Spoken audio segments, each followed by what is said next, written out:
How do? So today, would you like to say hello? Hello everyone.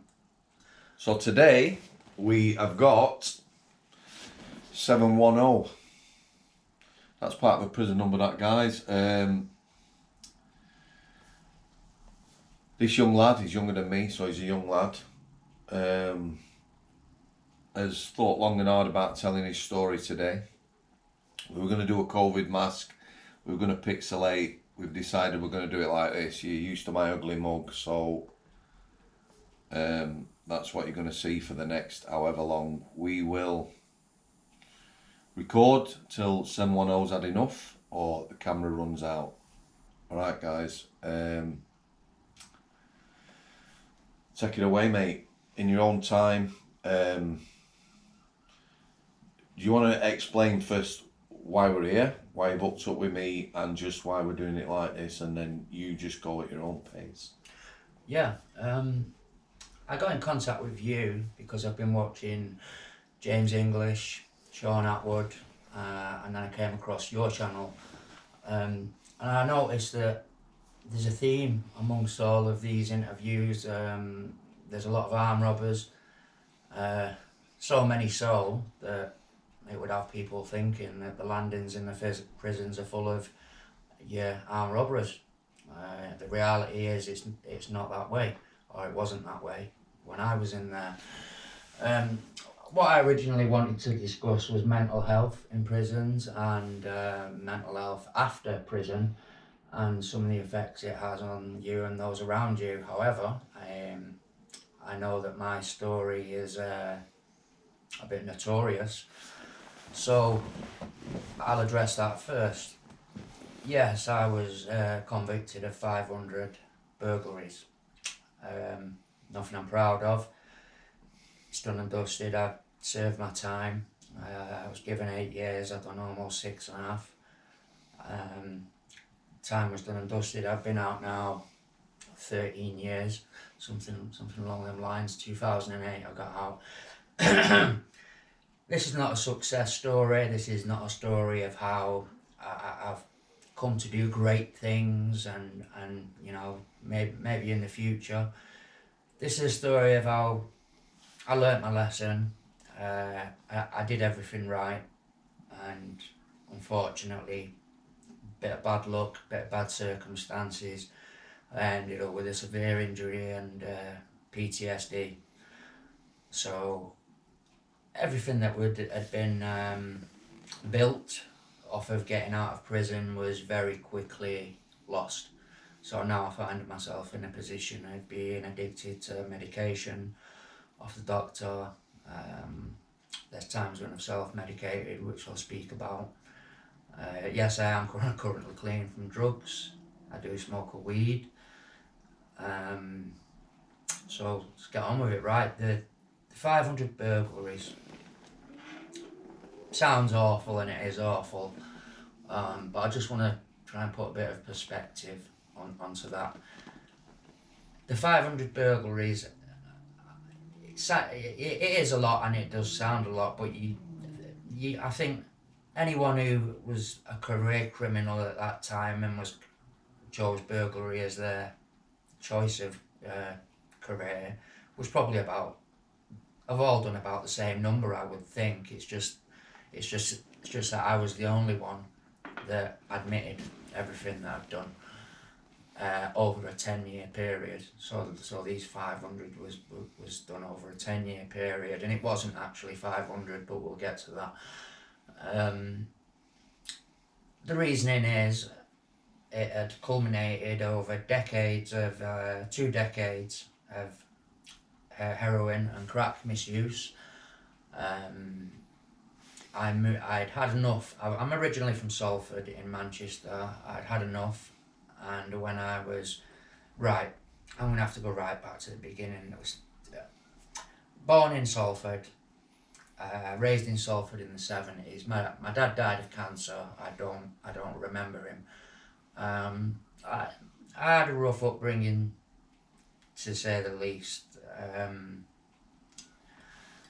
I really don't want to upset people, and who might be watching, you know, all my family is still alive, and well, I say all my family except for my brother and sister and my father. I don't want to upset my mother. I don't want to upset anyone, but you know, I at 14, I was put into care. I immediately ran away. I was doing things like breaking into schools through school skylights and whatnot. And I ended up hanging around with lads that had left school who were aged about 19, and I was 14.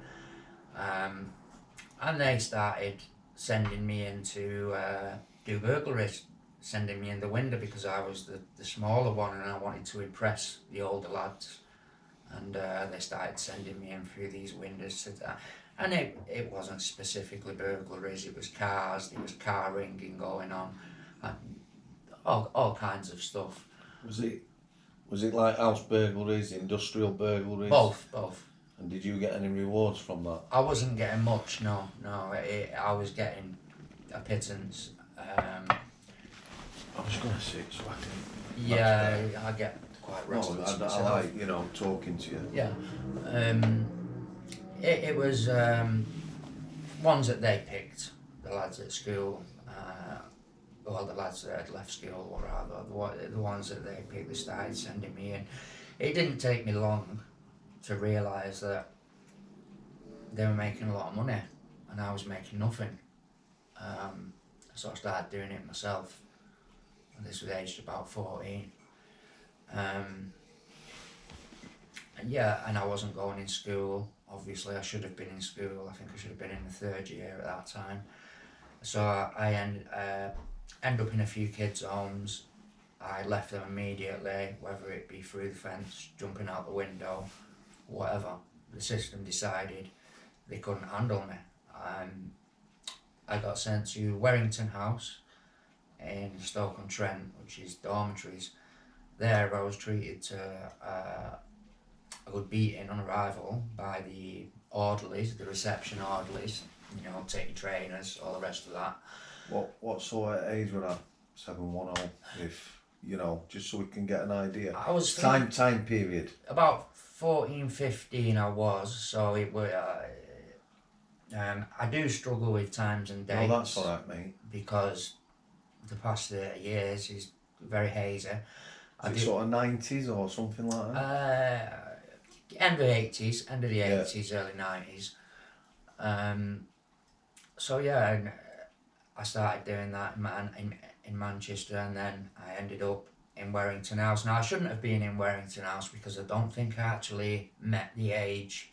I think the minimum age was 15 at the time to go into Warrington House. I don't think I was 15, I think I was 14. But it was brutal, and it was meant to be a short, sharp shock. I appealed the sentence. It was only a 2-month sentence. I appealed the sentence and I was given bail pending the appeal, which meant that I had to go back to court on a given court date to have the appeal heard. Now the fact that I'd been given bail meant that 90%, 99%, I was winning the appeal. However, I didn't turn up for the appeal. I was busy doing the things which I've just been describing. I was really out of control. Nobody could control me. My mother couldn't control me. The social services made it quite clear that they just couldn't wait until I was 16. So I was no longer their responsibility. So yeah, I did what I did, and then obviously I went back to court. I didn't go back to court, and in my absence they made me restart the sentence. At Warrington? No, this time they sent me to Glenparva in Leicester. I'm sorry, I interrupted you before. Did you say when you got to Warrington you got a proper beating from the orderlies? Yeah, give us your trainers. I didn't know anything about how prisons run or anything like that, you know, and these orderlies, 16, 17, reception orderlies, used to be put in little cubicles whilst you was waiting to get your prison outfit and all the rest of it.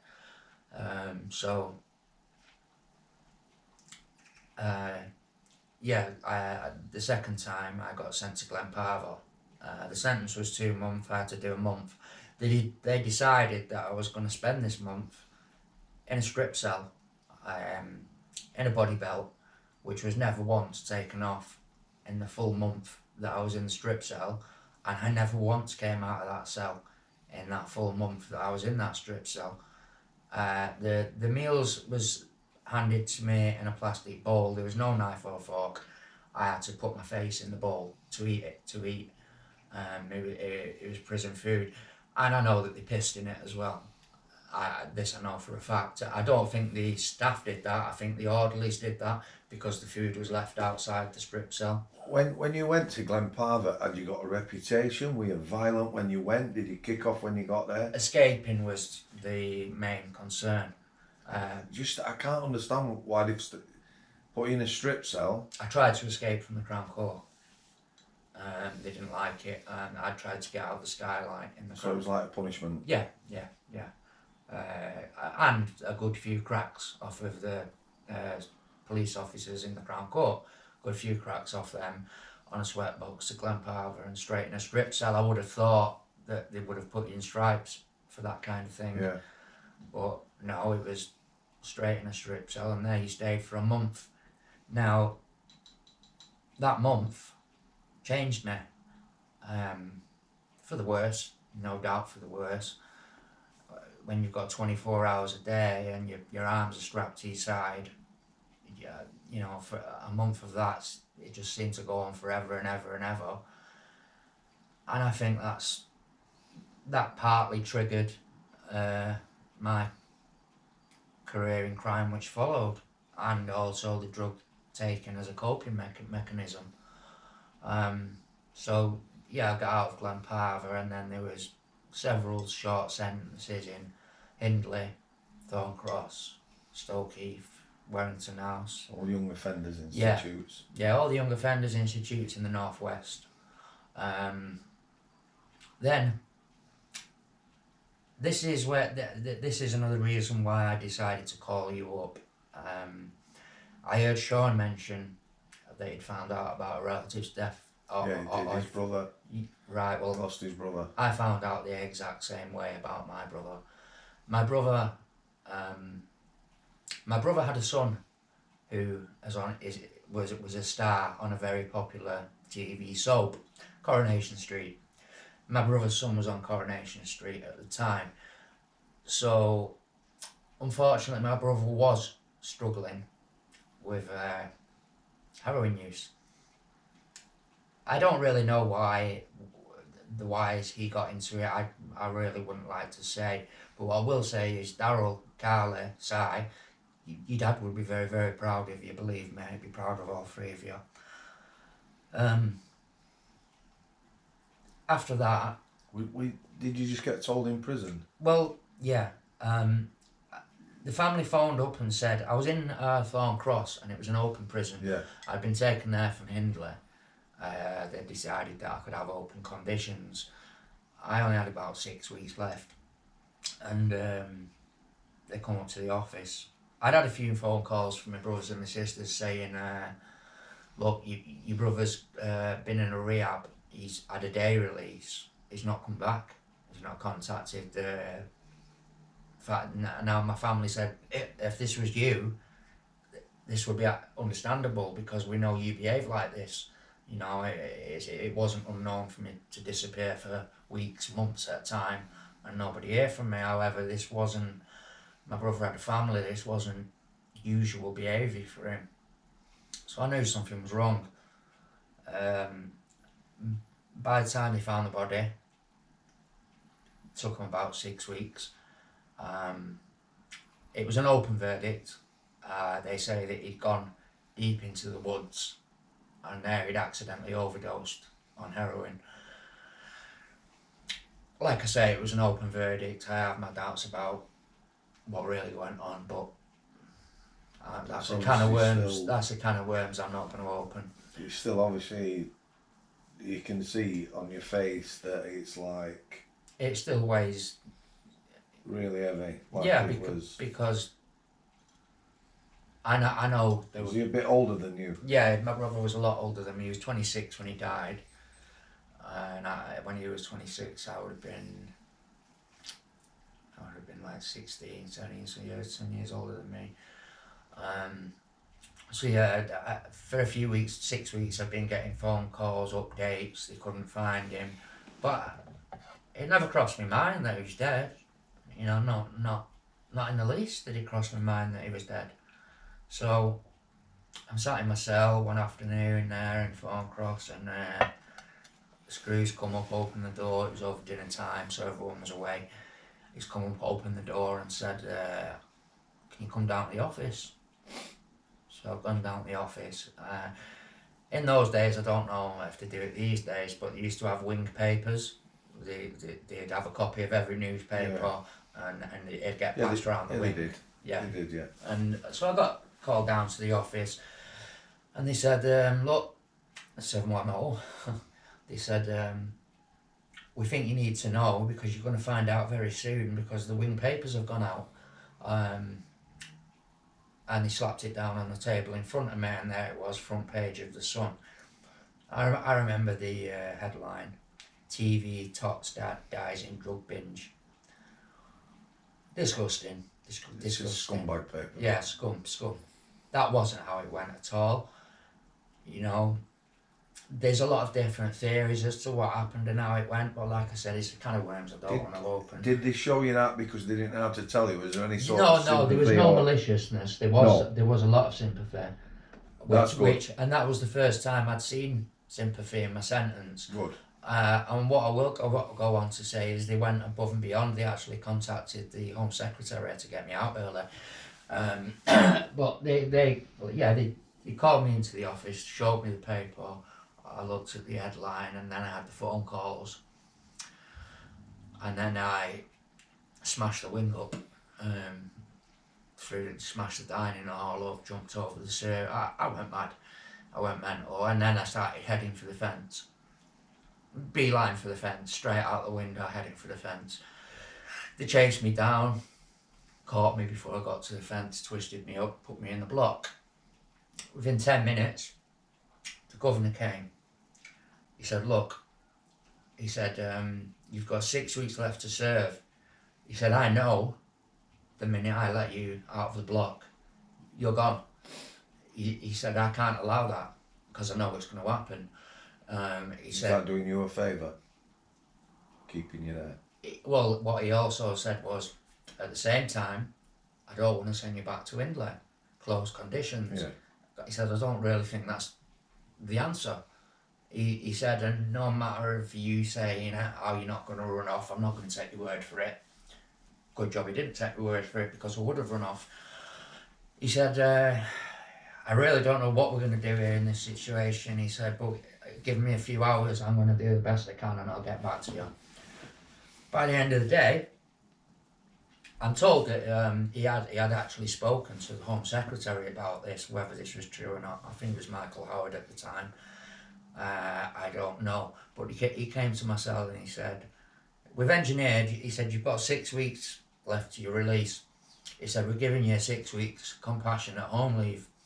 He said, "We want you to come back on your day of release and sign your release papers." He said, "That's all we want. Now you're free to go. There's a taxi waiting for you. Really? You get took straight home to your family, and go on. You're gone." Now, that was very. I have to give him 10 out of 10 for that, because, like I say, I was out of hand. I was smashing the place up. They had to restrain me. So, you know, I got out and immediately went back to heroin use to numb out the pain. I actually was released a couple of days before the funeral. I had to carry the coffin and it didn't weigh anything. And the shock from... Take your time, mate. It's a lot to take on. It was a lot to take on. That's because you've been gone so long and everything else. It'd been gone 6 weeks, and it was just unexpected, you know. It was just completely out of the blue. But then what I had to take in mind then was I was using heroin, and the whole family knew that I was using heroin. And what I failed to mention also is I lost a sister to drugs before my brother. She accidentally overdosed on temazepam and wine. My sister Donna, God bless you. God bless you both, Darren too.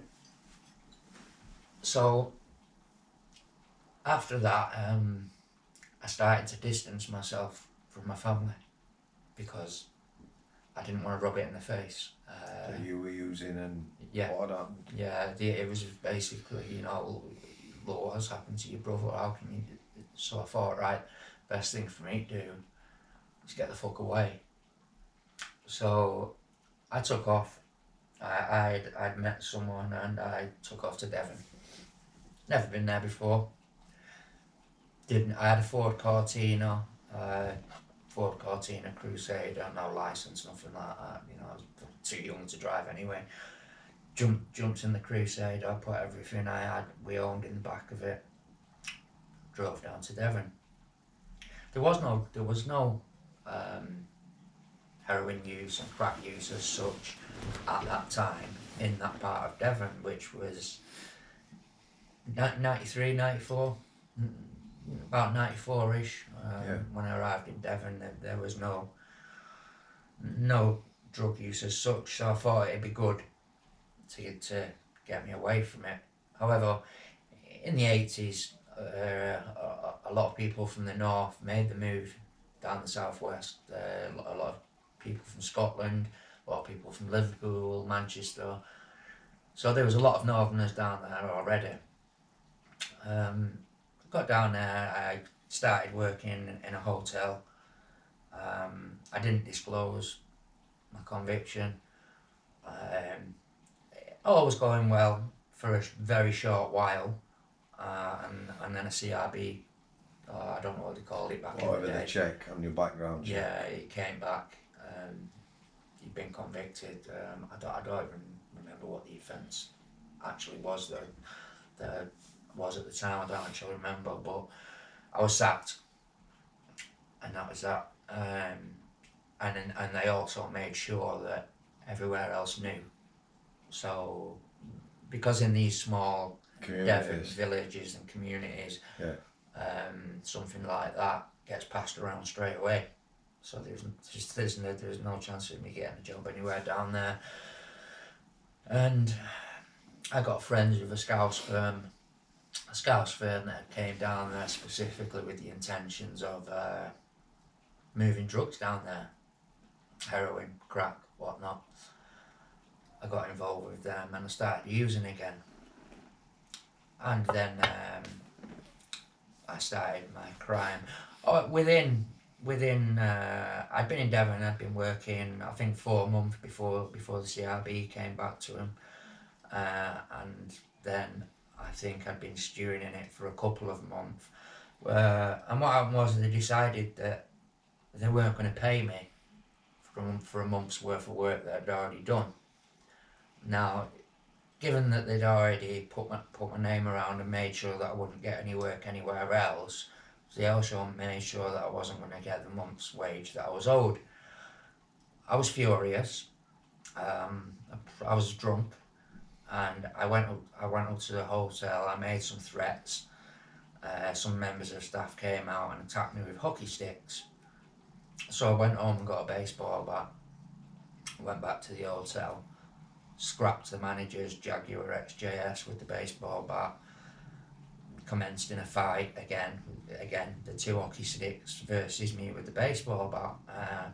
Police car turns up, ran me over, bounced me off the bonnet. I still managed to get away and get up and run off. Helicopters and everything. Now, had this been Manchester, it wouldn't have warranted this kind of response. It would have been just a normal everyday occurrence in Manchester, but down Devon it was fairly big. They made a lot out of it.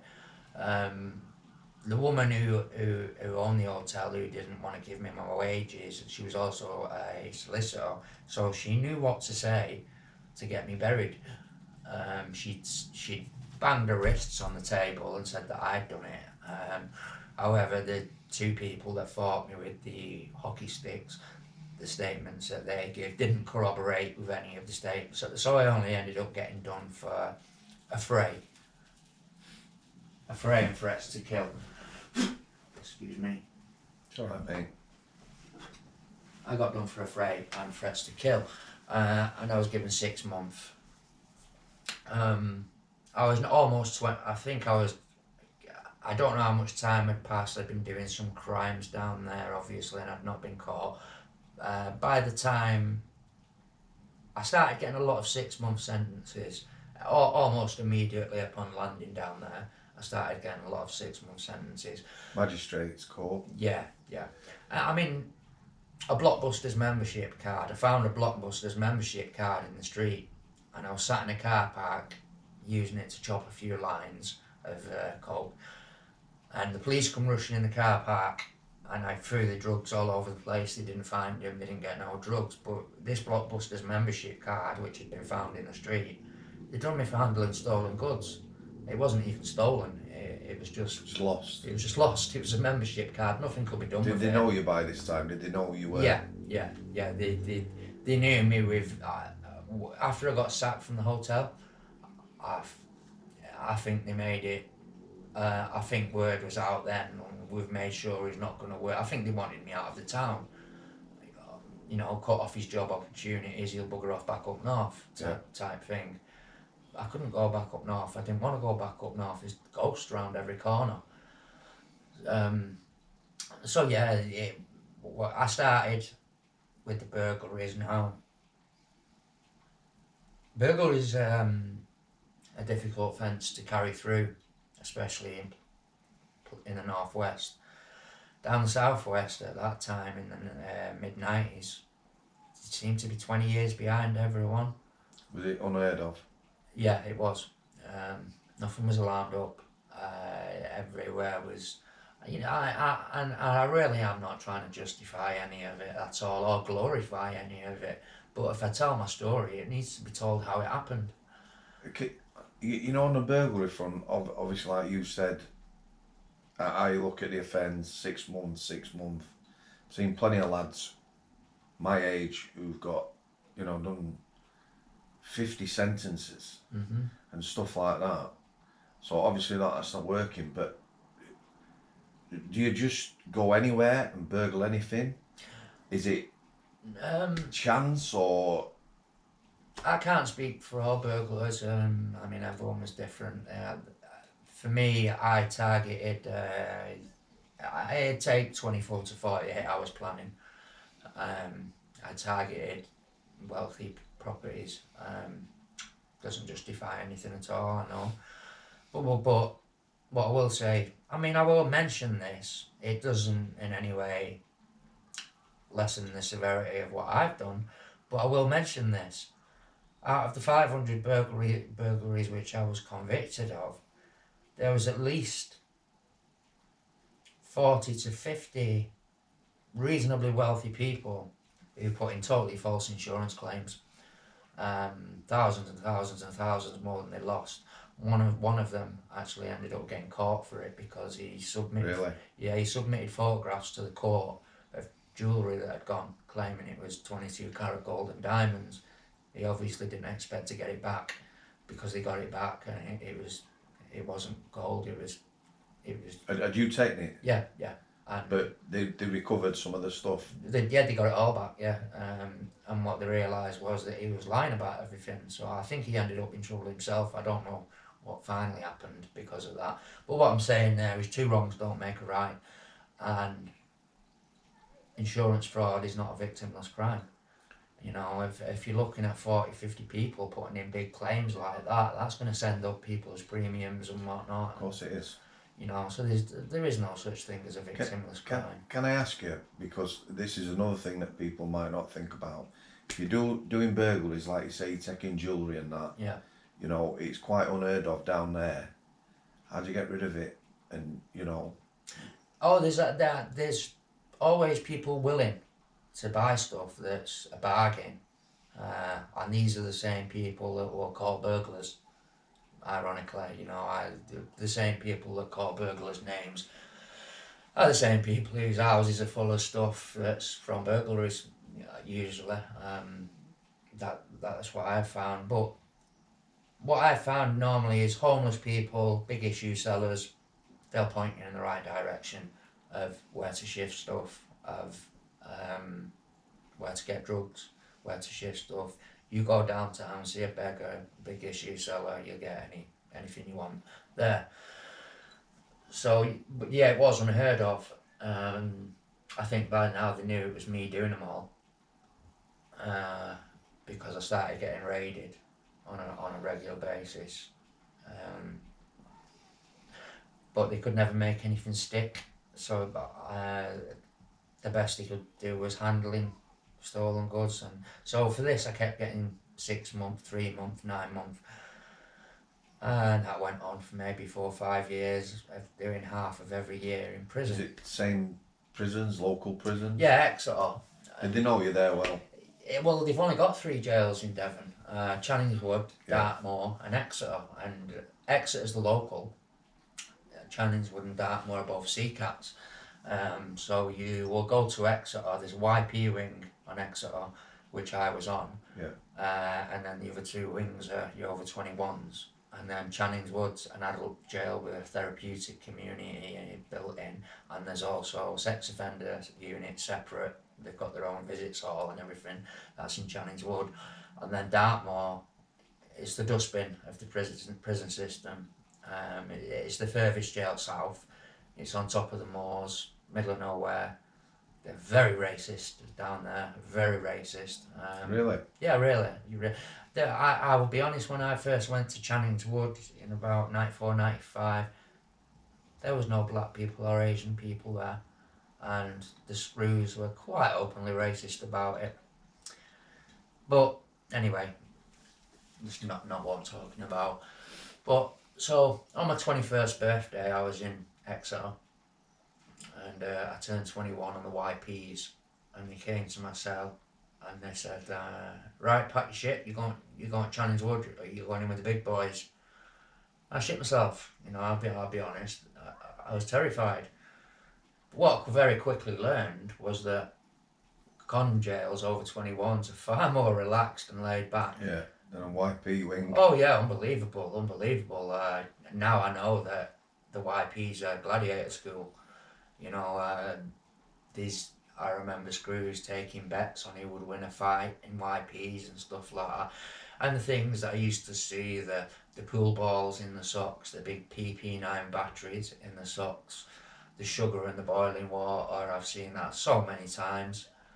That dinner tray there that I've shown you, I don't know if you want to show it for the benefit of the camera. They stopped using these back in the day because they can sharpen the corners on them. I'll tell you what, you won't even need to sharpen that, mate. No.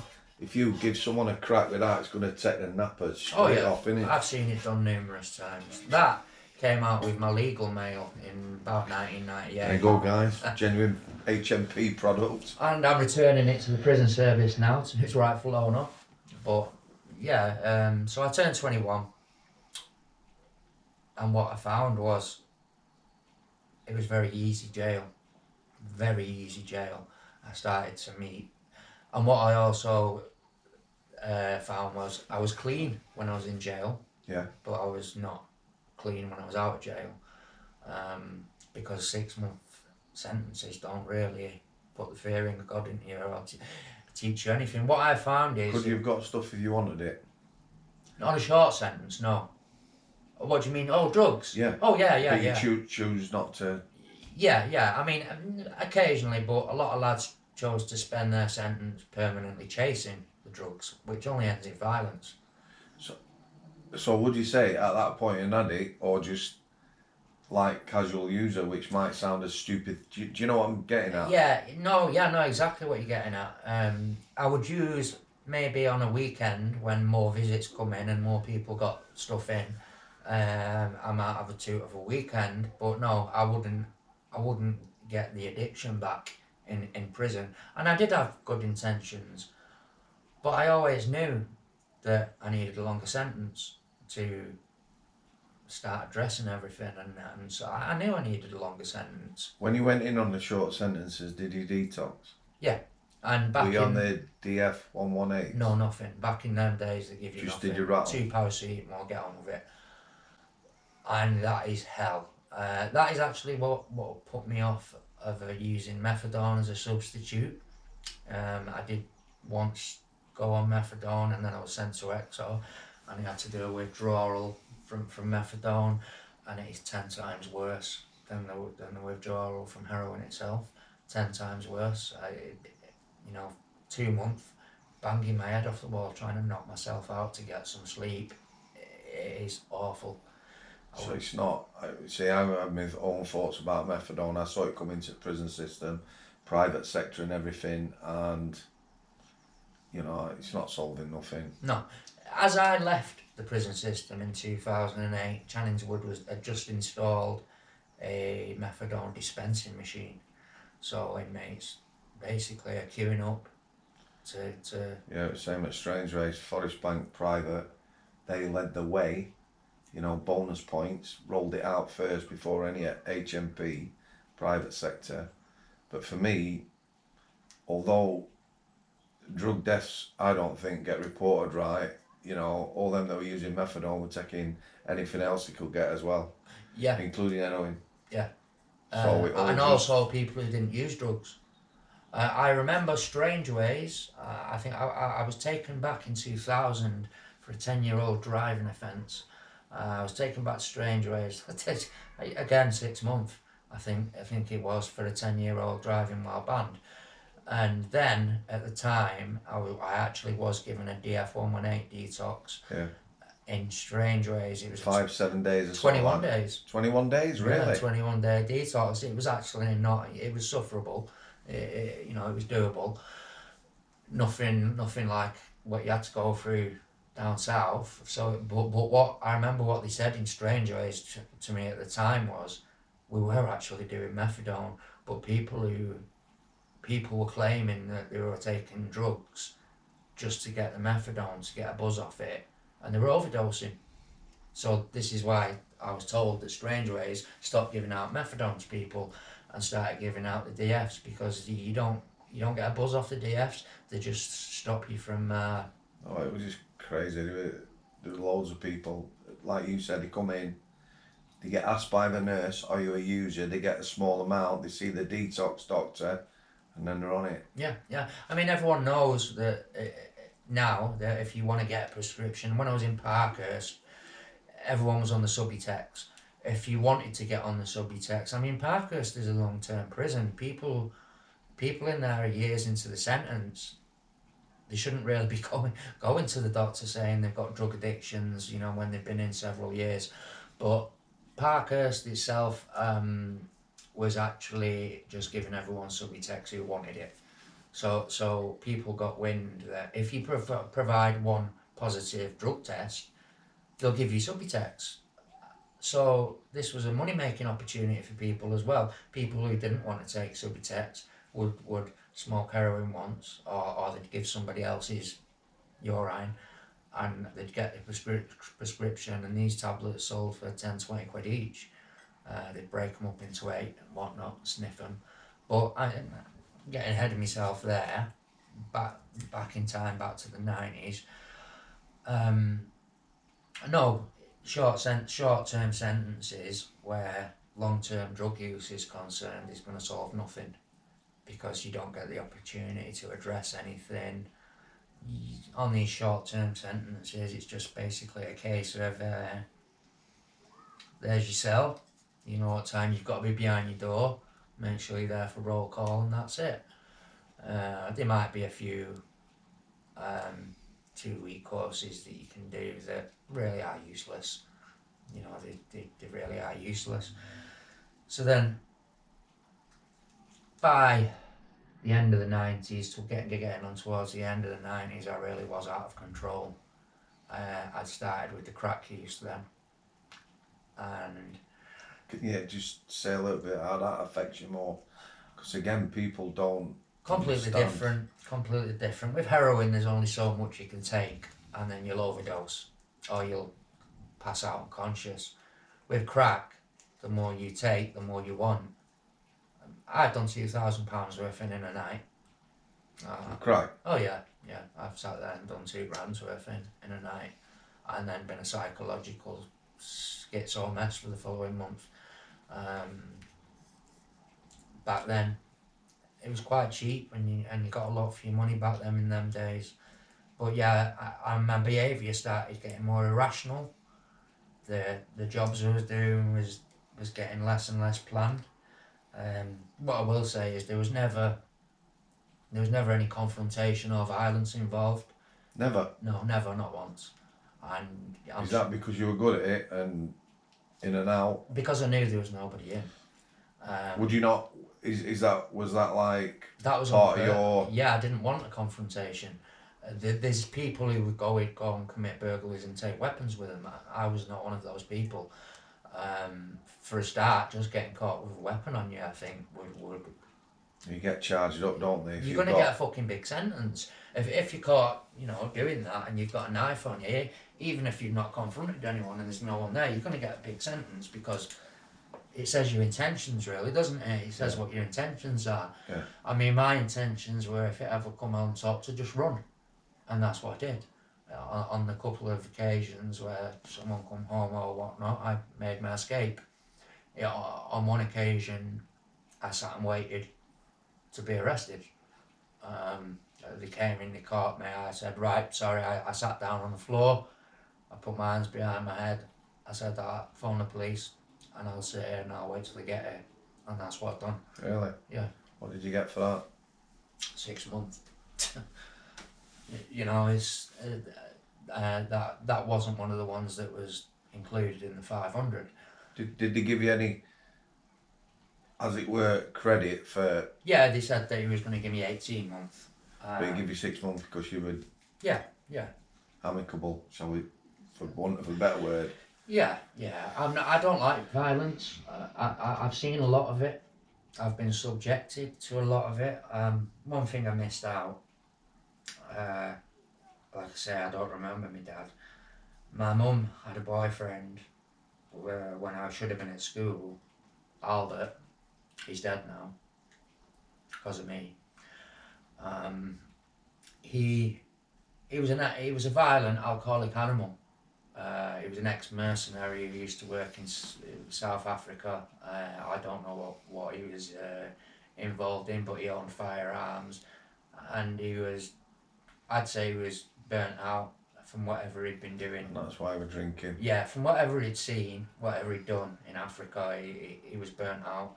He was a functioning alcoholic, he was a taxi driver, but he was fucking violent. And his violence was aimed at me because I was now the oldest lad and I refused to call him dad. Didn't like him. Never would like him. The last thing I was ever going to do is call him dad. So he then targeted me with violence. This is significant because at a later day it came back to bite the police and the social services. Around 20 to 30 times I went to the police station, black and blue, bleeding. Again, this is when I was about 14, 15. And they took me back home to him.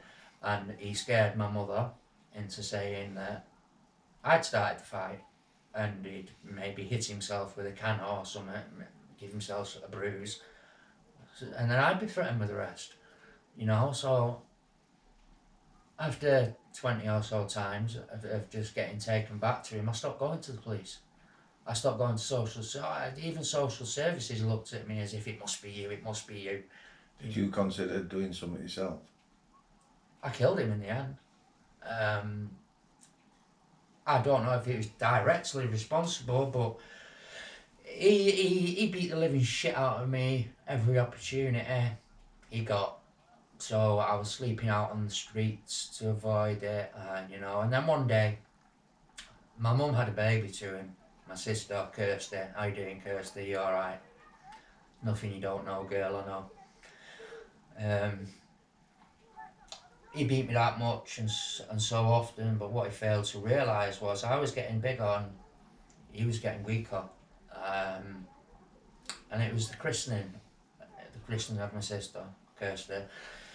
It was her christening party, and there was a lot of family there.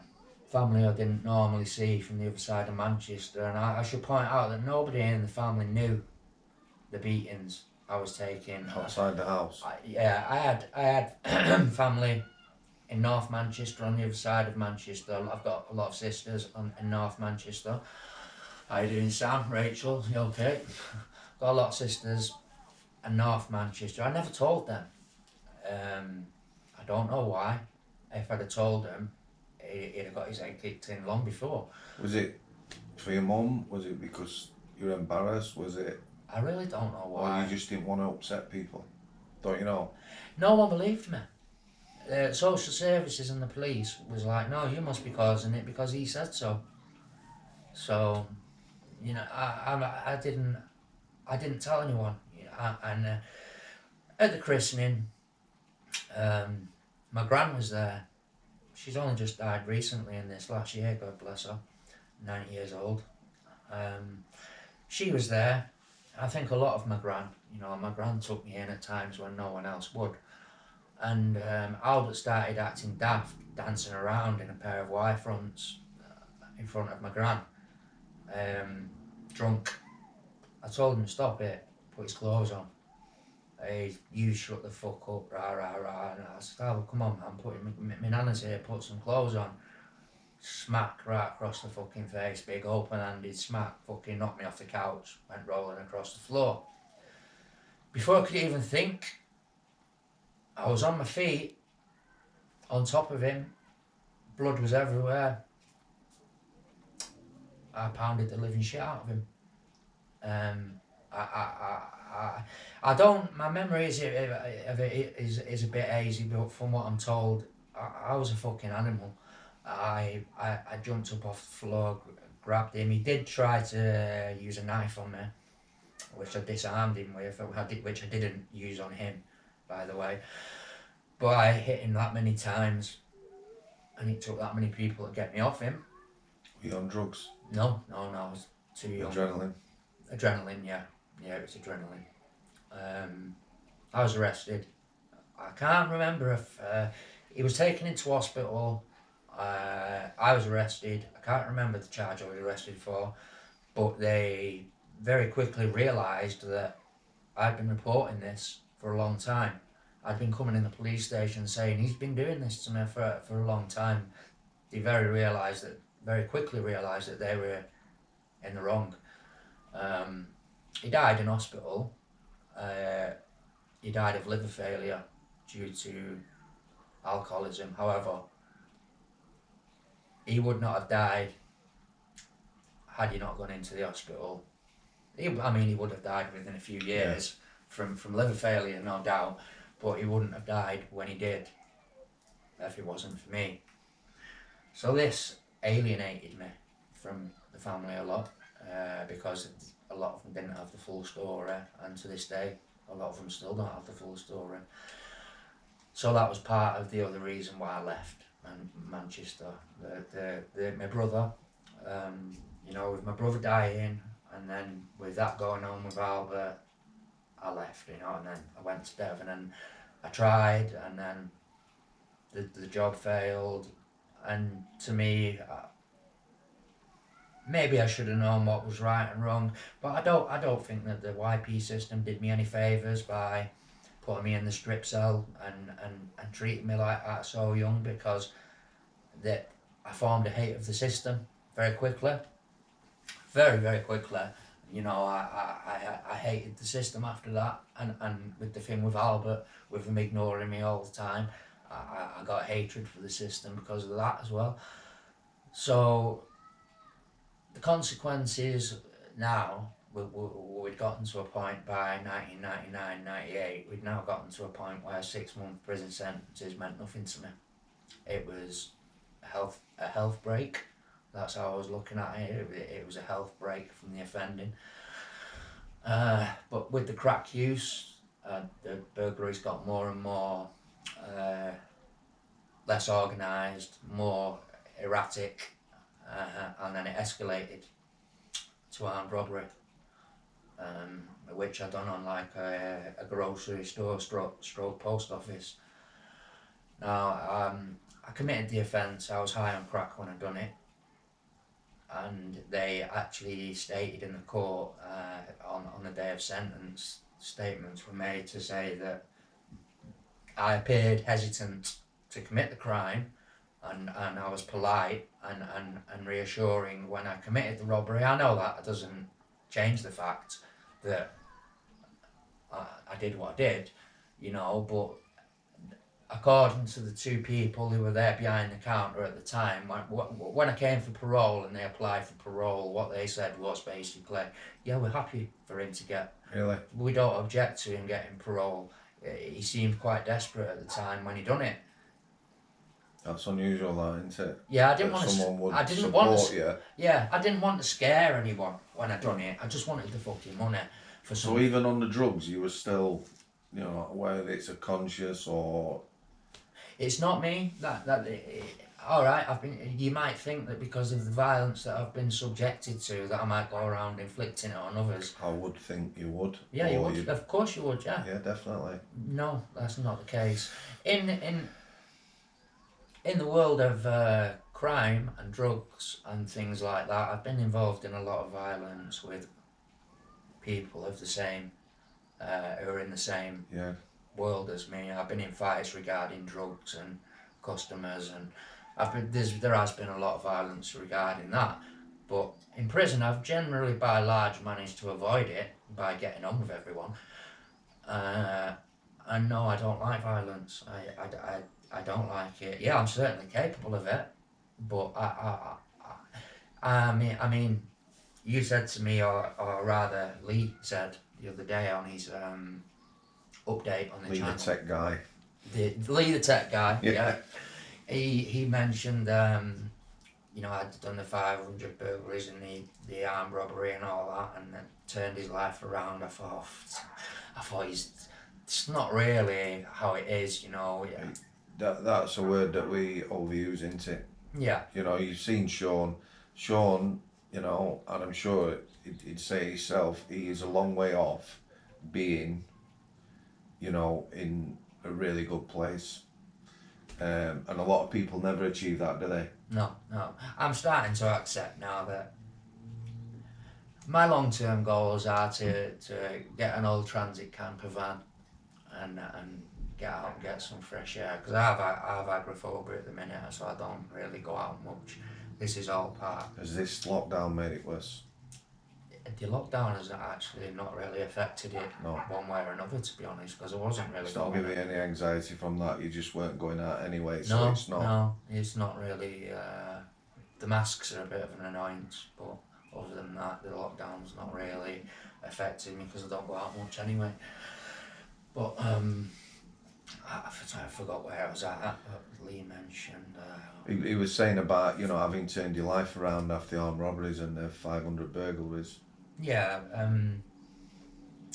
So by 99, I was out of control. I could point out that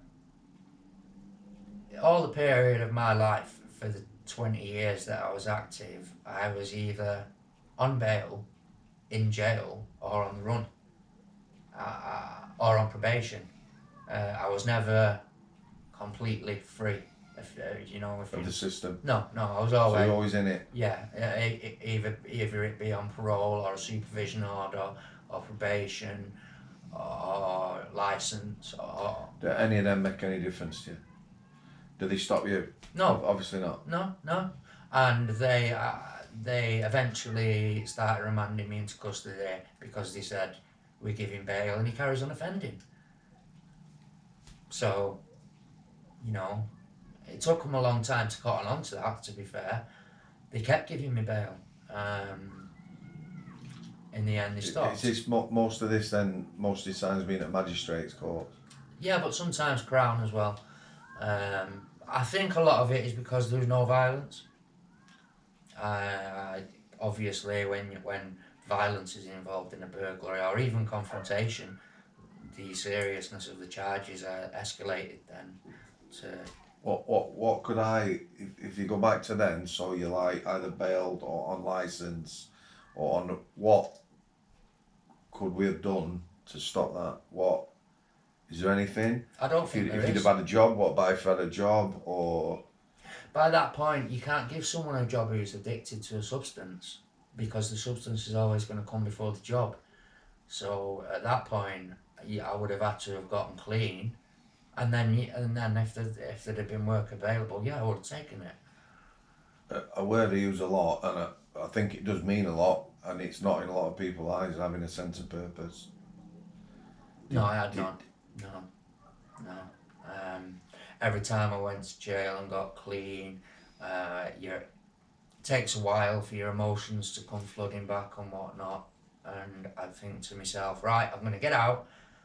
I'll just have one bag because I've not had one for months, and then I'll get on with looking for a job or whatever. Never happened. Never once happened. On one day I got out and my licence was breached. I was back in jail the following day. I got my old cell back. Can you remember how you breached it? Yeah, by not going to probation. I got out on the Thursday. They wanted me in probation in 10:30 a.m. Didn't go. Friday morning, police turned up at my door. Did you know that had happened? No, I didn't actually. I'd actually spoken to them on the phone, and they didn't say that they were breaching me. So they turned up next morning, boom, straight back to Exeter, which was the local. Exeter said, you still got your cell in Channings, so they sent me back to Channings to finish the licence. So yeah, that was. No, I don't think there's anything anyone could have done, because it's not for lack of people trying. I mean, some people did try to help, but I just don't think the resources were there. On a short-term sentence, what I will say is that on a long-term sentence, you have got the opportunity, hard work though it is, and you're going to have to jump through some fucking hoops, but on a long-term sentence, the opportunity is there to address things and sort yourself out, because time is what's needed, and short-term sentences, there's just no. So it's not anything anyone's doing for you while you're on a long sentence, it's just that you have time to take stock of your life rather than in and out. And start to address things. I mean, the coming off the drugs itself is something that's gonna, alright, once you pass the initial withdrawals, then all your emotion comes back. It's a process that can take, well, rehabs are 2 years, therapeutic communities are 2 years. There's a reason for that, because you can't fix everything in 3 months, 6 months. You can have the best intentions. What I found a lot of the time was I was being released to no address. You're going out, 30 quid discharge grant, no fixed abode, no address to go to. What I did was I went out, I bought a £10 bag, a pair of gloves and a screwdriver. That's what it got to the point of doing. Have a go and do a burglary? Yep. The amount of times I'd committed a burglary on the same day of release. Yeah, I've done it, yeah. Is that because you've got nothing, have you? You've got no money? I've come out with 30 quid in my pocket. No address to go to. I wouldn't go to these soup kitchens and stuff like that. I've never been to them. Why is that? I don't know. I don't like being around users. I don't like being around. Did they bring out the worst in me? As it would everyone, I suppose. Yeah. I just and so it's the same with the drug services. These people outside who prescribe you methadone, stuff like that. It's been nearly 30 years since I used them, the drug services, because I truly believe that the only person that's going to change anything is yourself. I truly believe that now. I don't know what I believed back then, but now the only person, you can get help, you can get assistance in the direction you want to go, but ultimately, you've got to do the hard work, yourself. a lass who I used to know who's no longer in job now, who was a carrots worker. Mm. So obviously work with people in prison who have drug habits, and once said to her, you know, straight up, what is the best you can hope for somebody going out? And she said needle exchange. Yeah. That they're going to use a needle exchange. That's it. Yeah. No going clean, you know, going on straight and narrow. You know, that's for someone who been in that job like over 10 years. Which doesn't, it don't give a lot of hope to anybody, that, does it? No, it doesn't. Carrots, yeah. I remember in Exeter, carrots, there was... I mean, I don't know what people's visions are of the prison landings, but I can tell you that Exeter in the 90s was 1/3 of people withdrawing from drugs. 30% of the population, maybe approaching 40-50% of the population of the prison, because it's a local prison and Yeah. people come off the streets. Yeah. One entire wing, C wing, was dedicated to everyone withdrawing. So there was like 100 inmates all up all night, being supervised hatch to hatch. They weren't given no sleepers or anything, just a few paracetamol. So they was all going through it. You know, this is the type of people that fill up the majority of the prison landings. The people who've been on James English, you know, the gangsters, the arm robbers and whatnot, they're a dying breed. You know, honour amongst thieves and stuff like that, and no grassing and stuff like that. It's not like that anymore. No, it's not. I know it's not. It's massively changing now. The grassing's acceptable. It just seems to be the norm now. All that kind of thing. I'm glad I'm out of it. I'm glad I'm out away from it. From what I've heard, I don't think I'd be able to cope with it these days in there. But no, the system itself on a short-term sentence, they have their hands tied anyway, because they've only got so much time to help you, and there's only so much time they can fit in. The best thing you can really hope for is maybe a flat or a bed sit. It's a start. Somewhere to live. Yeah, it's a start. I've got a friend who, she's a property investor. Yeah, so she's built a business up, young age, bought a little house. So what she thought she'd like to do is to give back, is get some houses, do them up. And so like halfway house, so people coming out like yourself, no fixed abode, nowhere to live, going onto the streets. You know, they could sort of come into these properties for 12 months, allow them, you know, some sort of chance of, or more chance than you would get if you're going straight onto the streets. However, the frustrations of trying to go forward with something like that. Yeah. You know, it's the logistics as well of dealing with someone who they're erratic by nature. Addicts are erratic by nature. Appointments are not kept, so it's very difficult for the people who are trying to help. And then you've got the other end of the spectrum. People think they're doing so much help when they're doing so much damage on therapeutic communities and whatnot. But yeah, we got to the end. We're coming towards the end of the 90s, and I'd already been involved in a big drugs trial. Some firm had been selling drugs down there for 10 years. I was roped in on it. They tried to suggest that I was involved in moving drugs up and down from Liverpool to Devon.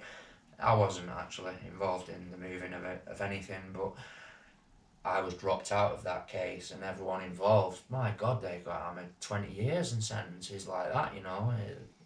we're talking about millions and millions of pounds worth. Yeah, well, allegedly, Jared got an extra 10 years for not paying proceeds of crime. I think he wanted 2-3 million off him. I thought he didn't have £1,000 to his name at the end of it all. So I think he's not out yet. I think he's ended up doing about 30 years for it. But I managed to not get away with, but I was dropped out of that one. But it was not long after that I got the 8 years and bumped into those lads in jail, and they said, you might as well have threw your hands up to this and and got guilty with us, and you know, you're bloody in a month later anyway. The reason I was in so quick later is because my drug supply had dried up. They were in jail. So. Would that have been short-lived? As in, once the firm's out of the way, Oh yeah, they replaced. Somebody will be straight back in. Yeah, they replaced, and they were replaced pretty quickly. And the first thing the new people want to know is, they wanted me to work for them. They came into the town and they wanted me to work for them. I didn't work for them because I just didn't. I was on a downhill slippery slope by that time. So I committed the robbery and I took off to Weston-super-Mare. I thought that I'd been caught for the robbery. My face wasn't covered. The getaway car was left with my fingerprints in it. Is that, were you on drugs? Were you Yeah, not yeah. thinking? No, I was. Is that, I was suicidal. I had nowhere to live. I probably weighed 9 stone. I was one hell of a mess. Not far from death, I'd say. I wanted it over one way or another. So by then, yeah, it was out of hand, spiralling out of control. And I did the armed robbery. No, it wasn't planned actually. The armed robbery was not planned. I was high on crack. I was sat in a stolen car thinking I need some money. It was dark, it was winter, raining.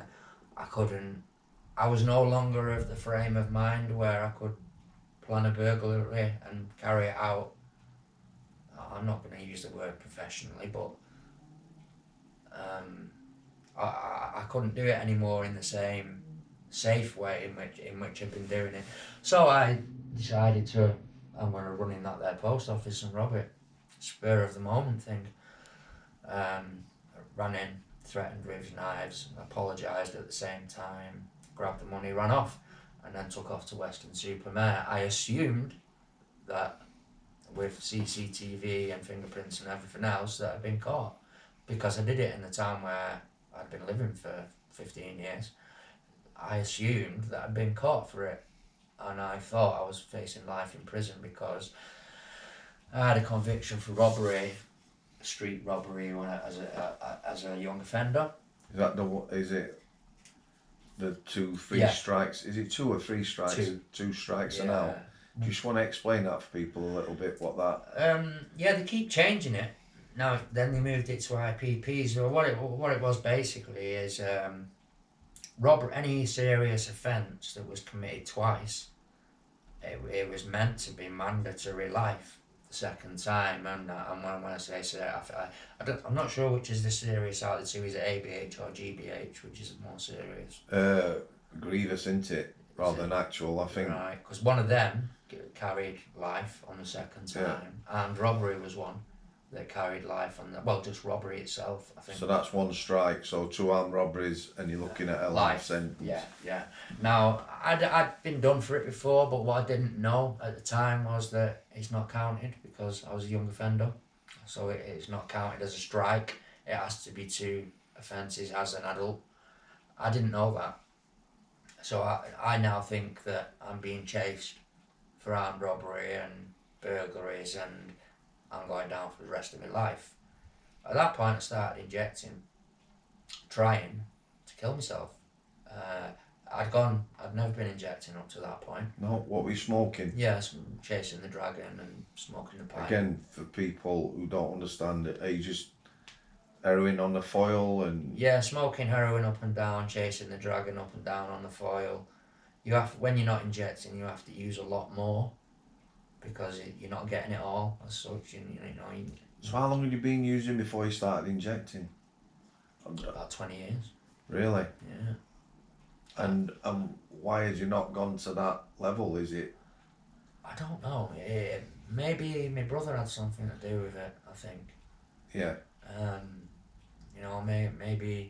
Maybe Darren's death did impact me in that way, but I didn't turn to that. I was also able to keep up a reasonable appearance, so I didn't actually look like a user a lot of the time. But by '99, I looked like what I was. I was fucked. I was a walking skeleton. I nearly lost my arm, and I've had to tie over scars and everything. So I took off. I was trying to overdose. I'll not lie. I was buying large amounts of heroin down in Western Supermare and injecting them. Didn't seem to work though. It just kept knocking me out unconscious, and I kept waking up. So I gave up. But by then, after a week of doing that, I couldn't see anything further ahead than the next day in front of me. It was really out of hand now, kicking indoors, and you know, Any violence again, or you still... No, there was still no violence, and I'm sure. I mean, that's what Lee says. You've done your due diligence. I don't know what research you've done. I've got no idea. I've done nothing, me. All right. Well, I like, you know, it's a learning process. This, you know, I'm learning from you, everybody else, and everyone's story is going to be different. I just think whatever you want to talk about, then that's what we talk about. Yeah.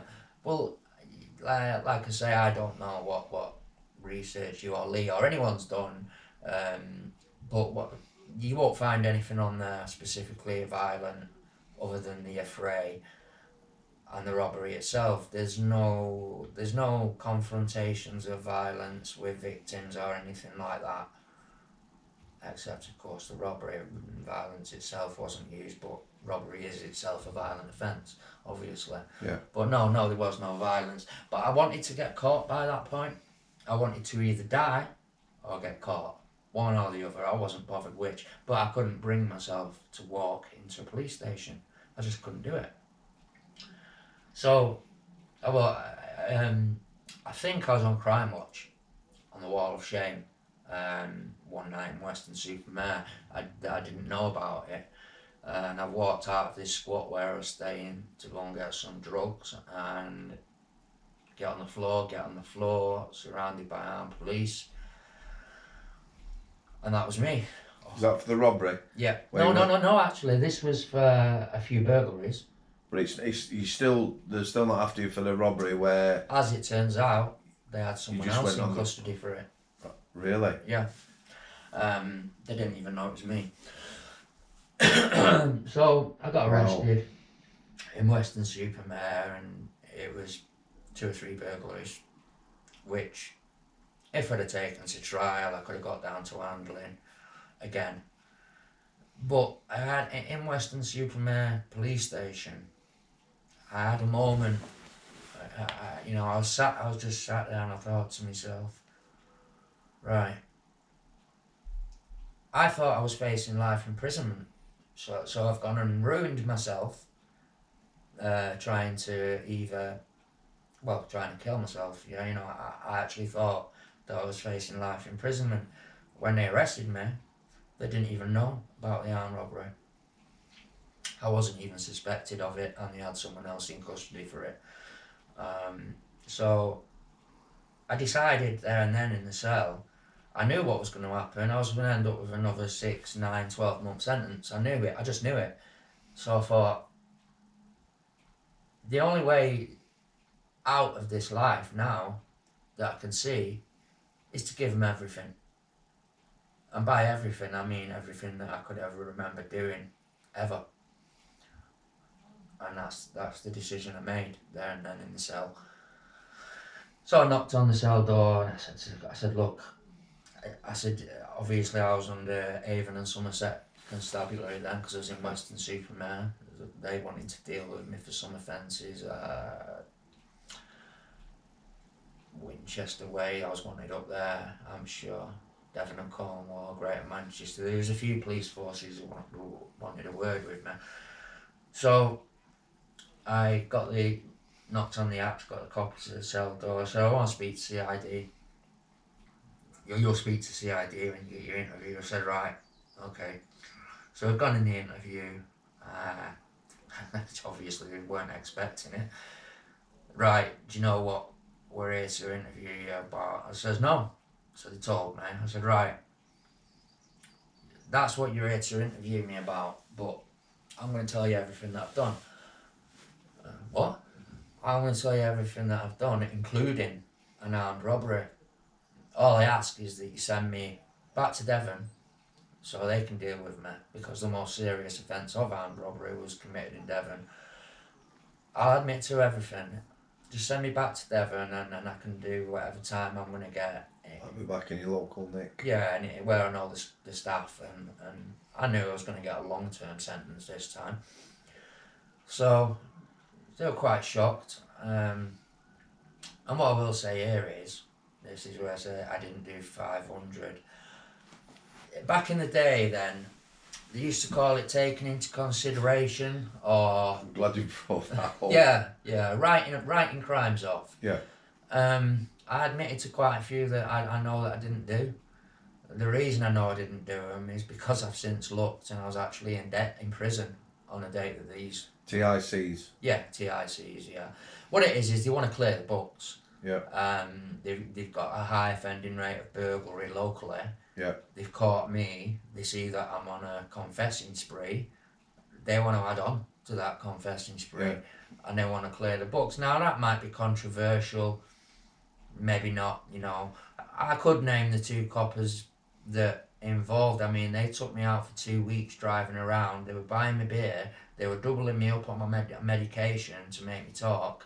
They didn't need to do that, but I wasn't complaining. But they took me from the prison back to the police station, doubled up my meds, was taking me out in the car and letting me drink beer and pointing. I'm not going to name them, because one of them's quite high up now, and at the end of the day, Were they just same as everyone else? Yeah, same I tell you what, we had an orderly at healthcare at Strangeways. I didn't know what a TIC was. Yeah, he said, "Oh, Mr. S, I'm off out next week every day." I said, "What do you mean?" He said, "I'm out with coppers, TICs." Got him to explain. So Monday to Friday, took him to reception first thing, went out all day with coppers. You know, KFC one day, McDonald's another day, Chippy. He went on meds, so he got food. Basically, come back at night, we saved him a scran, he didn't want his scran. He was saying he'd been doing car dealers, auto trader, suited and booted, posh cars. Yeah, he admitted, like he says, you know, like that golf taken from, yeah, that were me. Some of them were him, others. Yeah, I've actually come across lads in jail that were serving time for offences that I'd admitted. He got no other. He didn't get no more time on his sentence or whatever. It was taken into consideration. So literally, the crime was just written off the books. Yeah, that's what they say to you. They say you're not gonna be charged with it. It will go down as a solved crime, because for statistics, obviously they want to get the statistics looking good. Yeah. So with me, they seize the opportunity. You know who you are, you two swine. They seize the opportunity to clear the books. Yeah. You know, they were driving around, and I took them to everyone that I could remember doing. And then they started actually bartering with me about how many they wanted. You know, well, you can give us 20 more. I said, well, fucking give you everything I can remember, mate. Oh, come on, you can make it. We want this number and we want this number, and you've done that one. I said, well, I don't remember that one. It don't look familiar. Oh, fuck it, go on then. Yeah, I done it. You know, I don't know how many. Probably 30, 40 that I didn't do. Like I said, there was a lad serving time for one that I'd already taken into consideration, so I don't know how they work that. But it wasn't a problem for me admitting them all, whether I did them or whether I didn't do them. I wasn't scared of the sentence. I was actually looking forward to it. I just wanted to get your head together. Yeah. Like you said, you need. Yeah, because he was going to die otherwise. Can I ask you about the armed robbery? Yeah. And you know, they had nothing. They got somebody else, so obviously they got nothing on you. No. How does that work? Well, they had to let him go. What? I actually know the person. Did you? Yeah, who it was. And what I don't understand is he's not a white man. Fucking what? Exactly. You know, and So, because so- it was his apparently it was his MO. It was, but surely these people there who they witnessed. picked him out. One of the ladies picked him out. I think it might have been a personal thing, to be honest, because he was well known in the area. It might have been a personal grudge. You know, people do say, have you ever come across people who are innocent? Of course I come across people who are innocent. Mm. And if you hadn't chucked your hands in for that, would that lad have gone down for that? I don't know if it had ended up with guilty. Whether they got enough. Or... Yeah, but he was he was a bad bastard who used to. He was known for granny bashing, this type of thing, yeah, burglaries with violence and that. So that he was instantly remanded for it because he was a risk. Yeah. He didn't do it. Maybe I should have let him take the time for it. As it happens, he ended up getting an IPP anyway. He's still in. So, but no, with the armed robbery, I said when I told him about it, he said, "What are you trying to take the rap for his fucking shit?" I said, "What?" I said, "What you mentioning his name for? He didn't know nothing about it. Because we've got him on remand for it." I said, "You fucking what?" I said, "No, I done it, mate. I'll tell you exactly what was said, you know, and blah, blah, blah." Right, we'll get back to you, back in the cell. A few hours later, right, you're being charged with it. You know, they charged me with it. So what's happened with Casey? We fucking let him go now, he's out now, you know, we've told him that you've admitted up to it, and he's out. So, There's no recompense for him for that? No. I mean, I've been remanded a few times and then found not guilty. You don't get. It's accepted, isn't it? Yeah, it's your own fault if you're on remand because for being such a high risk for being on bail, I suppose. If you didn't present such a high risk of reoffending or not turning up or failing to appear, they probably would bail you. But if you're high risk like he was, he didn't get bail. So I admitted up to all the stuff, and Judge Jeremy Griggs, I think I was on remand for about 6 months, so I had enough time to think about the sentence. By the time I was sentenced, I was clean and everything, and I wrote a letter to the judge, and I said, you know, I don't want leniency because they were talking about drug treatment testing orders and stuff like that, and I said, What, releasing you? Yeah, they were talking about a short sentence. Fucking short sentence, or directly into a rehab for 2 years. This is with the robbery as well, you know. So I knew how that. I thought, what the fuck have you got to do? You know, what the fuck have you got to do to get locked up for a long time?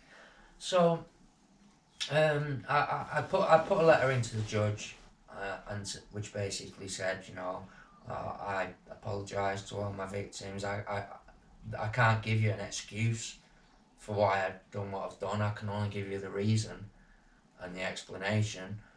It's not an excuse. Of course it's not an excuse. It doesn't excuse behaving. Nothing excuses behaving like that. The judge was quite understanding. He said, I'm giving you 12 years, but I'm taking 4 off for your unprovoked honesty type thing. However, going over the 7-year marker meant that I was BCAT. There's no BCAT prisons in Devon. I will name him Governor Richard Luscombe. I've heard of him. Oh, I bet you have. He's been in the system. He started the same time that I started in the jails down Devon. He's currently governor of Channing's Wood. He's usually governor of one of the 3 prisons. They keep moving in between the 3 because he causes that much trouble in every prison he's in that they have to move him. He will do fuck all for the inmates. He will throw all the apps in the bin. He said to me, "You'll not see DCAT." I was already DCAT at the time, but he said to me, "You'll not see DCAT while I'm in the prison service."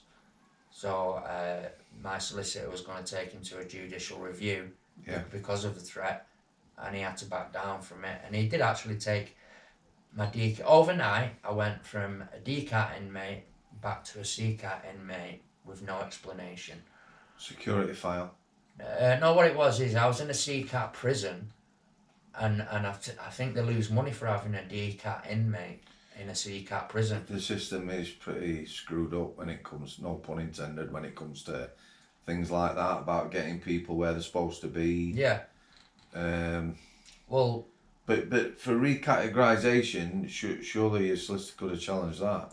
well, that's what she If did. there's no reason for it. No, there wasn't. It's a long story, but that's more towards the end of the sentence. You know, I'll get to that. But that governor, how the hell he got a job dealing with inmates? I don't know. He's been battered. He's actually joined a fight on the wing with another governor in Dartmoor, in front of the inmates and everything.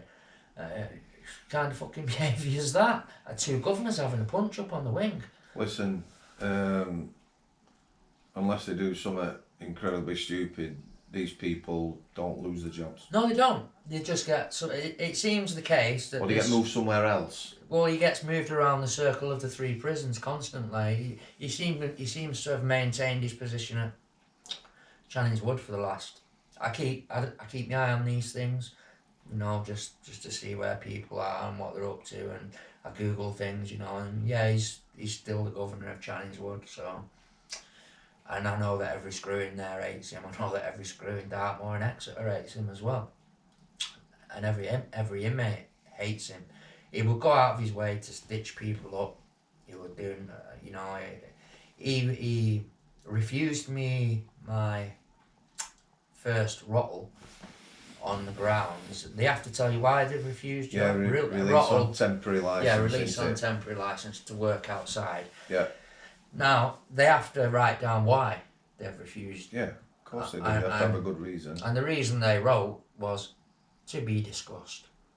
It was never discussed because I could never get hold of the governor after that. The governor never come down the resettlement unit except once a month to look at the rottles and either approve or disapprove. Yeah. Disapprove mine. No reason given, but I'm getting ahead of myself. Let's get back to the start of the sentence.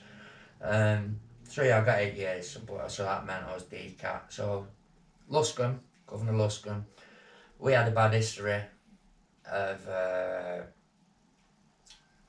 not getting on with each other, to say the least, from when I was the YPs and when he was a prison officer. So within 24 hours of being sentenced, I was on the sweatbox to Parkhurst. I know it was done on purpose, you know, they had no business sending me to a place like that. Parkhurst is a brutal place. It's that's more or less the dustbin of the higher security. Like Dartmoor was the dustbin of the CCAT system. Parkhurst is the dustbin. Well, you know, when you get there, the first thing the screw said to me was, whatever you've done at your previous jails, it's all fucking wrote off here now, new start and all that. And I thought, fucking hell, is this a normal transfer or... You know, so ended up in Parkhurst, and I was told, you're going to do 3 years here before you get moved anywhere.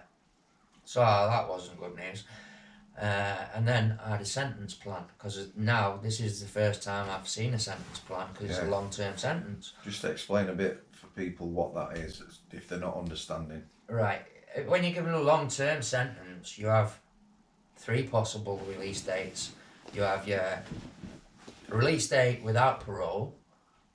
In my case, I was under the old rules. You didn't do half, you did 2/3. So I got 8 and I did over 6 because I didn't get my parole.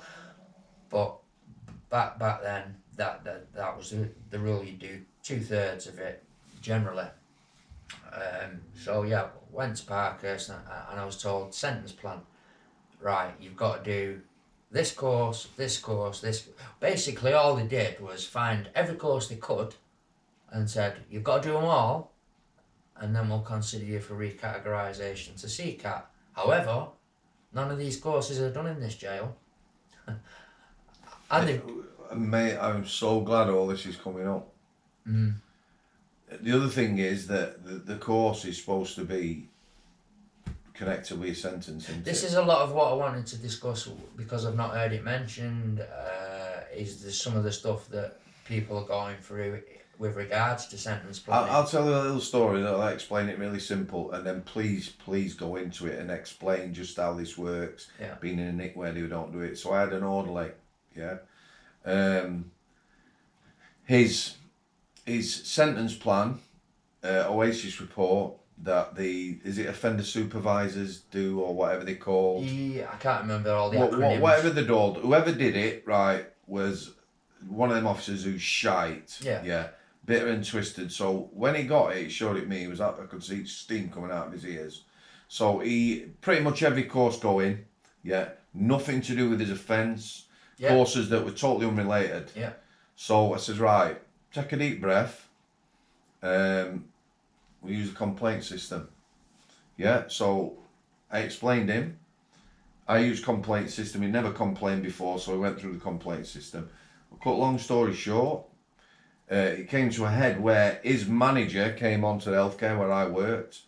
I could hear, I thought it was kicking off me, you know, I got on my toes, far landing. So this manager's giving it all the big licks. I says, can I help you? Fuck me off.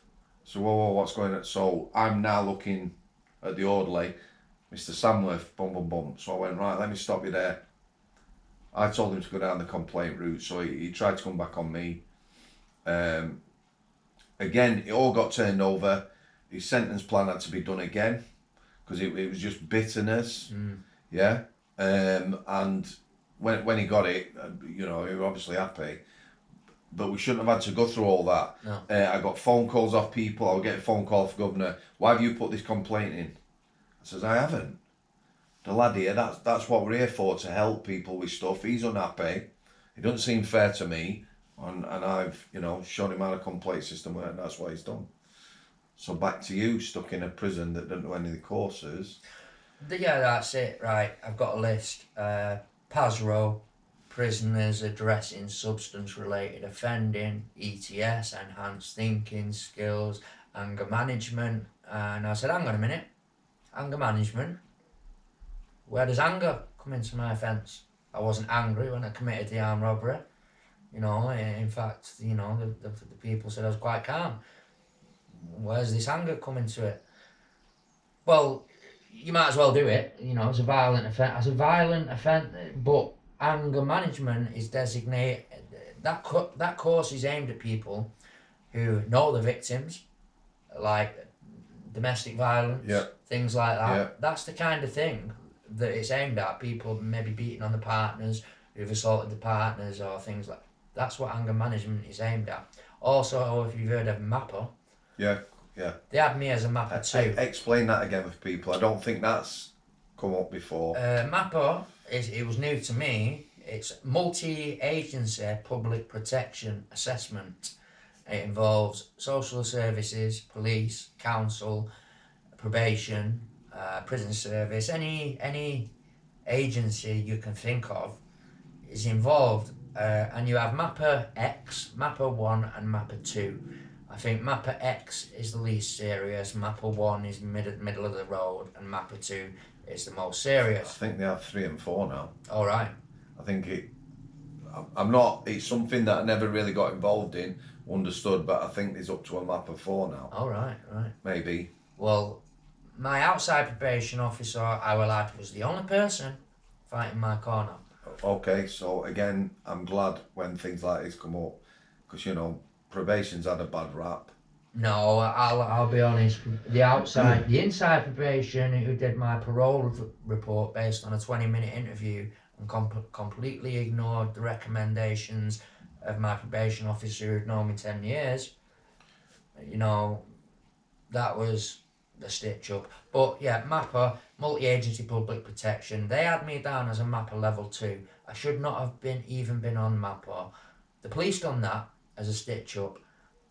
They also sent, later in my sentence when I was getting a lot of knockbacks, a screw came to me and said, take a look at this. So what is it? So it's intelligence of the police to be forwarded every time you apply for something, whether it be parole, ROTL, DCAT. That's the intelligence that the governor's got to look at. He said, you're not meant to see it, so it's not coming out of my hands. Well, good on him. Yeah. Do you know what? If you're getting Yeah, he said he's People not. can see right from wrong then. Yeah, well, he stood on the end of the landing giving the razors out in the morning.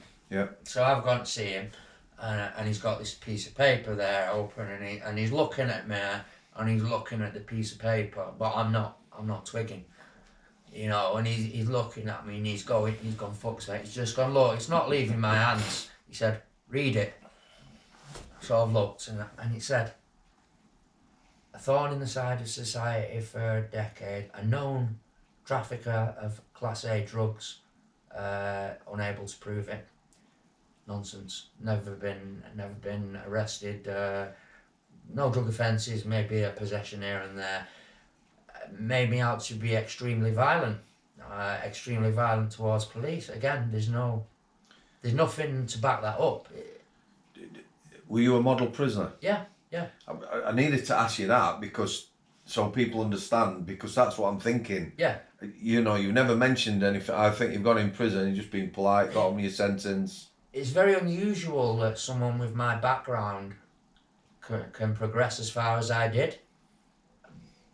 It's only because of the fight that I didn't give up that I got as far as I did with regards. I ended up working out for a year on the last year of my sentence, but nobody had the same history as me. That's the other thing that I want to get to is the resettlement scam. Oh yeah. You know, they only give resettlement to people that are very low risk of committing an offence. In other words, first time offenders and people that are in for minor things are going out to work all day in their own businesses and stuff like that. The people who need resettlement are the people who have been addicted to drugs and have got no home to go out to. They don't get resettlement because they're considered too high risk. Just explain what resettlement is again for people. It goes through a phases. It's a big thing, isn't it? Yeah. And for me, I knew early on that what I needed was to get work, qualifications, polish up my education and everything, and I knew that realistically what I wanted to aim for was to be able to work and save up some money for when I got out. Never mind all the rest of it. Realistically, you need money in your pocket when you walk out the gate after fucking so long. It's no good walking out with 70 fucking quid in your pocket after nearly a decade in jail. It's not going to end well. So yeah, resettlement, I jumped through hoops. On that sentence, on that 8 years, I never had a nicking. Not one. I had one positive test for weed, and that set me back 6 months. It actually literally cost me an extra 6 months in jail smoking one joint. But that's because I was foolish to do it whilst I was going through the resettlement process, so you can understand why it set me back. But resettlement, let's get back to the courses and the sentence planning. What they want you to do is they want you to achieve all these goals before you'll then be recategorised. But like you've just said, some of the courses are nothing to do with the offence committed, like anger management on mine. 4 times I was assessed for anger management, and 4 times they turned around and said he hasn't got any anger issues. Who assessed you? Psychologists. Right. Maybe even a psychiatrist. I think on 2 occasions it was barely out of uni. How did you get that? Because I've also taught, you'll have seen, you know, local prisons that there's no psychological input or whatever for your normal prisoners. It's usually people, specialist prisoners, you know, some of these in the special units, dangerous personality disorder units, that sort of thing. So how did you get that sort of input? I started right into, well, first thing I had to do was stay away from the drugs. That decision I made on the day I got sentenced. I decided that I was not going to spend a sentence like that being involved in all that on the landings, because it just wouldn't end well. So I decided that I was going to focus on education, but at the same time I wrote a few letters for Inside Times. I think I got Letter of the Month once. I won the John Holt Award for writing. That was in HMP Loudon Grange.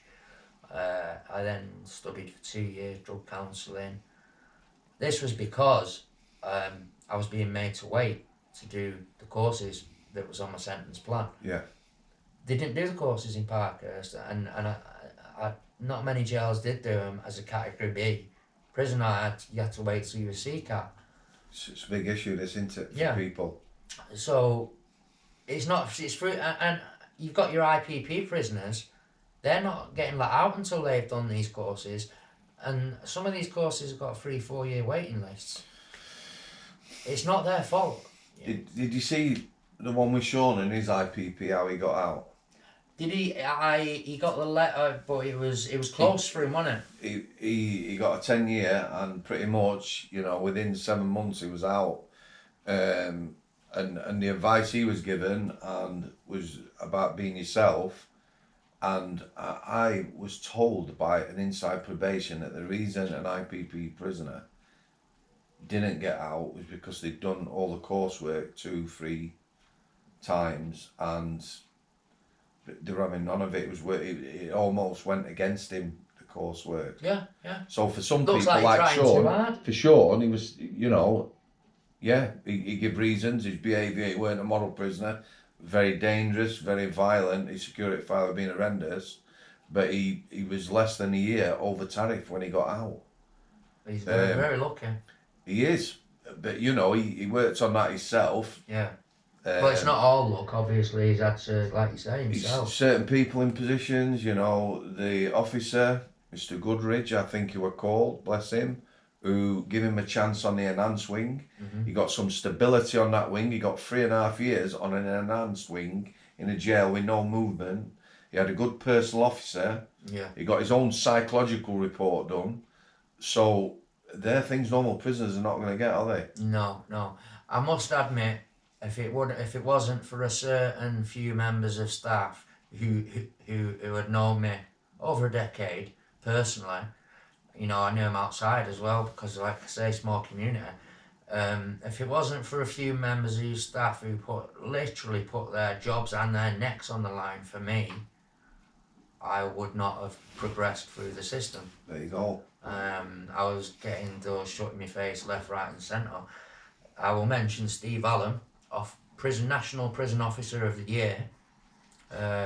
If you're listening, how you doing, mate? Thank you. He fought tooth and nail for me. He seen that I was trying. He looked at my past. He looked at what I was currently doing with the writing and the studying and the staying out of trouble. And he got me onto the resettlement unit in Dartmoor.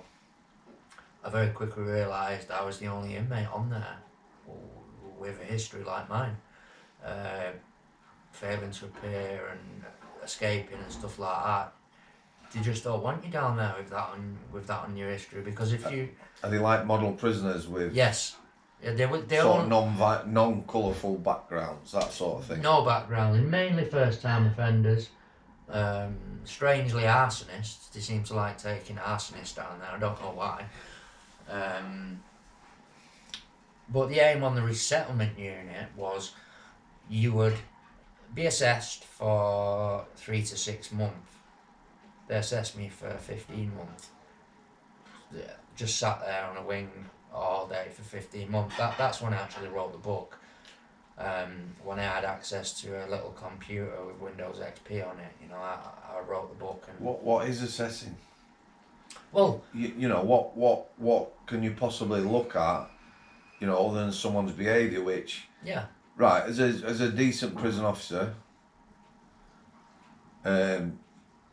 people landing, remand wing, K-wing, Strangeways, within a couple of days you know what someone was like. Yeah. Without looking at histories. Of course. If they were on there a month, you'd know them inside out. Yeah. You know whether they were trustworthy, you know whether they might give you a nod if something was going on, say somebody getting bullied, that sort of shit. If you've known them 10 years, you're on first name terms. Oh, yeah, of course you. Yeah. You know, when I lived in Little Holton in Manchester, you know what Little Holton's like. Yeah, my neighbours were lovely and that. There were lads all over that I knew. Yeah. Of course, everybody knew they all knew where I lived. And it's that dynamic security, my favourite word. Staff-prisoner relationship, of course they're going to know you. You call it dynamic security, I call it having the right balance. You're having the right balance between inmate and an officer where you don't want to be took the piss out of, but at the same time, you don't want to be seen to be taking the piss out of the inmate. No, you both need to be. I don't like say playing the game, but you both need to be on board, don't you? Yeah, and you need to be ready to take knockbacks because they can't work miracles. You know, they're helping you. That's a start. So yeah, if it wasn't for a few officers, Richie Murden, Channings Wood. My God, mate, you've been there over 20 years now. I know you've refused promotion. I don't know why, mate. But I do. Was he an officer? yeah, he's a prison officer. I'll tell you what, if he's a decent one, he's a great officer. I will tell you why he's refused it. I'm not comparing myself to him. I knocked back promotion. I had a good think about it, about going for it. For me, I'm my own person, right? I could work within jail, wherever. Once I become a senior officer, you know, if I got a governor or a PO or anyone before, I've said this before, and they said, right, you need to jump through this hoop and this needs to happen, and I didn't think it was right, then I'm going to be confrontational, aren't I? Yeah. I would never be a yes man. Yeah. And sometimes the really good officers are, there's shitloads at Strangeways who could have gone all the way up, being fantastic governors, but they either couldn't pass the exams, or they've looked at it and, you know. Well, I know that Richie Murden could have gone as far as Governor Luscombe is now. He didn't. I never asked him why he chose not to. Officer Darren Ball, I'm not sure what his role is now, but I know he wears a suit in the prison, so maybe he's a number 2 governor or something like that. Yeah, they keep changing the titles and yeah, that, but these are 2 officers who've known me like coming on 2 decades now, who knew me at the time 10 years, because I'd come off the YPs on the same week that they started as newbies, as prison officers, so they've seen me. Well, they were used to me coming in half of every year, much. And they knew that I behaved like out of control on the 6-month sentences, so they were the first to spot the difference. When I eventually came back to the CCAT from being BCAT, they noticed it immediately. They said, "You changed," you know, and was that maturity, or just because you were going on a big sentence, or what do you think changed? Maturity and being forced to mature. I think I don't think I was always immature, because committing crime from such an early age, you're not really. It's all you know. It's all you know. So to you are mature, but you're not. You're a fucking idiot. You know. Well, you have the same ilk. Small lad in Little Alton, call him Frank, he'll know if he ever sees this, right? So I call him Frank because we had proper conversations. When I was in the job, he was still out and about. He lived 100 metres away from me in Little Alton. You know, if he weren't there at Christmas, I knew exactly where he'd be, 1 or 2 local nicks. But he like yourself, he said, you know, I'm never going to have a legit job. Samworth, very much like yourself with the violence, never been involved in violent crimes, never used violence, but he said, you know, the prison and that is just, you know, it's like if you have a job, you take holidays, you know, I have a job, my holiday's in prison. And he was very matter of fact, and he says, I'll probably be always like this. You know, Christmas Day, I saw him Christmas Day morning. I've obviously seen him in prison a lot, because I worked every Christmas Day. I said, nice to see you out. He says, well, you know. I says, you're not? He says, yeah, this afternoon we've got something on or whatever. So it was just... It was an occupational hazard. That's all it was to me, prison. It was not giving it a second thought. No, it was also, you know, I'm getting a bit fucked now physically. Could do with a bit of jail. Could do with a 6-month sentence, get down the gym type thing. Yeah, it became acceptable. It became part of every year to be in jail. So yeah, you get the long one and then the sentence planning, and then they come up with all these courses, but you can't do the courses because you've got to go to 5 different jails to do them, and everyone's got a waiting list. So realistically, it's going to take you 20 fucking years to do the courses. So I did the courses, I finally got my C-cat after I got shipped out of Parkhurst because I broke my foot playing football, and they just left it. It was clearly broke because it was fucking black and swollen. Yeah. I kicked the wall instead of the ball with them prison plimsolls on. Yeah. Fucking hurt me if I heard it snap. It was like I was walking around the wing with a fucking broom under my arm as a crutch. 2 weeks they left me like that, you know, and Do you not have an hospital wing there? It's only a small nick. yeah, Parkhurst, no, So do you not have a hospital it's wing? not as big as Strangeways or anything like that. They had a no, just a doctor's. Did you not see a doctor? There's a hospital directly across the road. I seen the doctor put a tube of grip on it. That was it. So a few weeks later, like the swelling's gone down, but the pain's still there, and my toe's fucking pointing in the wrong direction, my big toe. So I said, see the governor, like, I said, you need to get me to the hospital with this. So they took me to the hospital across the road.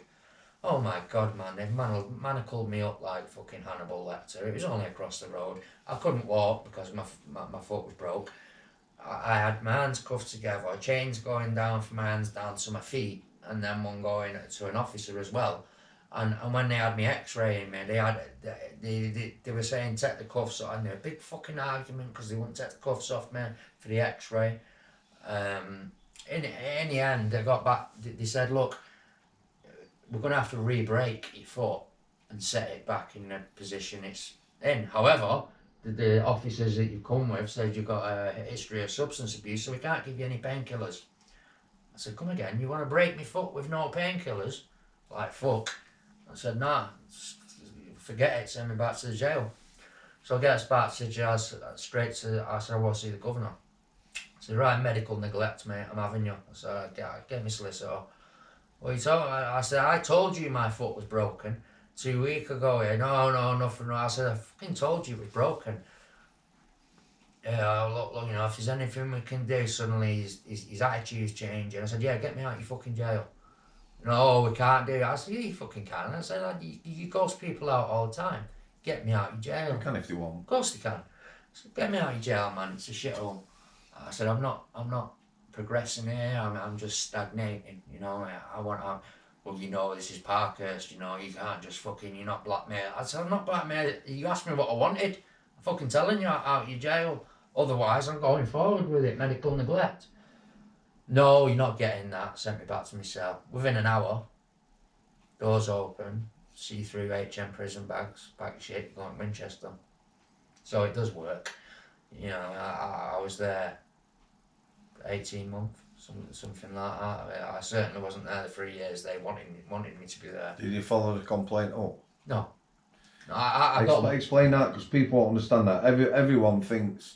There is obviously people who try and take advantage of the system, but a lot of people just get on with it, don't they? Yeah.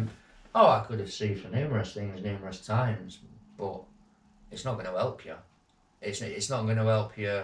I mean, it might help you get some money, but it's not going to help you in prison. If you start wanting to sue someone because you've had an accident in the gym, you're going to alienate yourself from all the gym lads and stuff like that. You know, it's... So no, I didn't want to get something out of the system. What I wanted out of the system was what the system is officially supposed to give you: resettlement and rehabilitation. I now know that they don't give you that. And Rehabilitation? Yeah. Do you know how many not arguments I've got into when people have asked me, you know, I said we don't rehabilitate, and people will come back at you. You're saying people can't change. I said not at all. You know. We had a couple of good workshops at Strangeways. Forest Bank, being private, had a couple of good workshops, welding work where you could learn the trade. But on the whole, we're not doing nothing for nobody.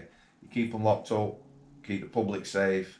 You know, we're not rehabilitating people. There is people, you know, Sean, his mentality changed because he had some good people around him. He come across some good officers, you know, who changed his, and I know other people now, because they've been in touch, but rehabilitation is not a word that I would apply to the prison service as a whole. Not at all. There was, I can't remember what year it was, but the probation service changed the role from rehabilitation of offenders to protection of the public.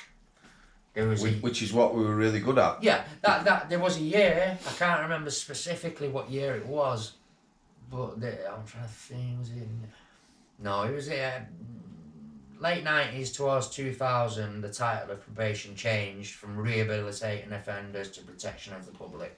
Or the priorities changed, should I say. No longer did they want to address your issues, they just wanted to make sure you didn't do it again. So maybe it worked, maybe it was a good idea, who knows, I suppose we'll never know. You know what, you're not nervous at all now, are you? No. I'm just looking at you then, your old sort of body language and everything has changed. Bursting for a piss, man, but... Listen, we're coming up to 2 hours, it won't go long past that. Right. Is this a good place to sort of alt it? Do you want to go to camera stops? Because I know there's a lot of things, that we will be talking about, things that we haven't mentioned yet. We'll keep that as a surprise.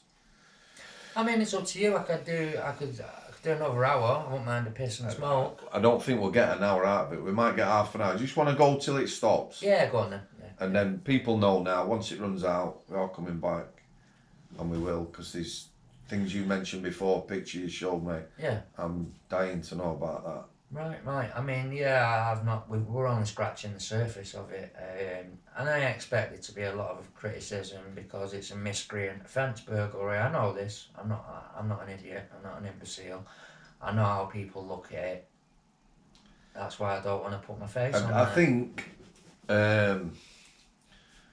710. 710. No, for me, I found this. I don't know whether it's fascinating. I've seen lots of lads like yourself. Not a lot that have sort of behaved like you behaved regarding the drugs, which is unusual. Like you've said, a lot go in and just keep bang at it till they get out or whatever. Yeah. Even on big sentences, but it's like a mindset and everything. And basically, without talking about the system, it's showing what's wrong with it. Yeah. It is showing the absolute failings of... And that's the exact reason I got in contact with you, really. Was really to kind of expose, not expose in a bad way, oh, look at it, but to show people that, a lot of the taxpayers' money is being spent on fucking pointless exercises. The whole drug strategy is bollocks. Yeah, and to be fair, the reoffending courses, it's all the same course under a different name.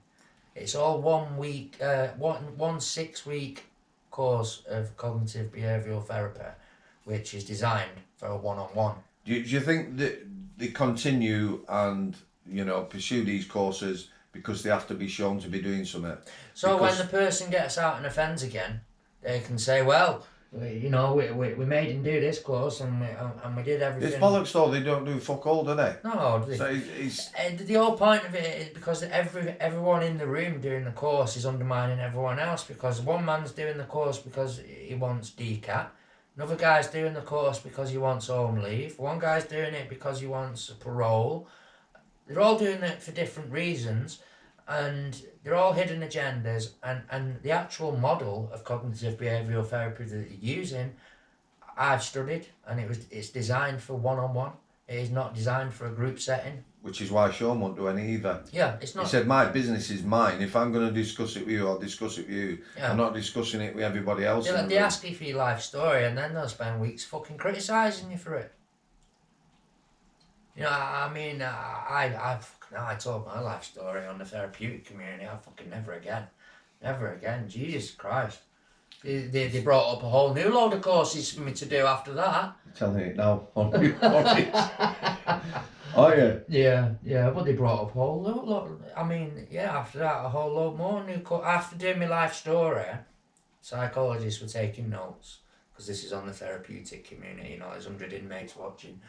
And after that, they were bringing back up the fucking anger management, because obviously I've mentioned there's been violence. I've been talking to a psychologist, yeah, amazing insight, very open, very honest, not an exact science, and they said, all right, it's about the individual, but they didn't mean it like that. What they meant was, if I know you, yeah, it's not an exact science. I can look at you as an open book and I can act on instinct and that what might be best for you. Yeah. But looking down here, what it says you need to do, because the best ones, the psychologists I work with, just trying to help me with, whatever, was amazing. She sat and listened, that's what I need someone to do. Yeah. No CBT, very little, but she was brilliant and it helped. But a lot of them, you say, I feel like this, and they go, okay, anger management, tick. Do you know what I mean? Yeah. It's like a recipe, but it don't work for everyone. Yeah. And a lot of people work like that. Do you know what I mean? So they apply a set of rules to you. And 99% of people are not going to fight it. They're not going to... Well, you don't have a choice, do you? Unless you've... Well, I tried to fight the anger management by saying, look, your fucking psychologist keeps telling you that there's no anger issues there. Keep referring me to do the... Because in the end, they said you're not having your release on temporary licence until you've done the anger management. I said, it's not that far. You've got to be assessed. It's counterproductive, isn't it? Yeah. Sean got out because a psychologist who'd known him, like you said, these staff who knew you, prison officer here, good man, and the other guy had known you for a long time. His psychologist had worked with him for 10 years. He asked, I want a report from him. He knows me. Yeah. The prison service got an independent one because they have to. Yeah. And they both said the same thing, which is why I got out with no coursework. This psychologist, get him out. Get him out. He's out. Good.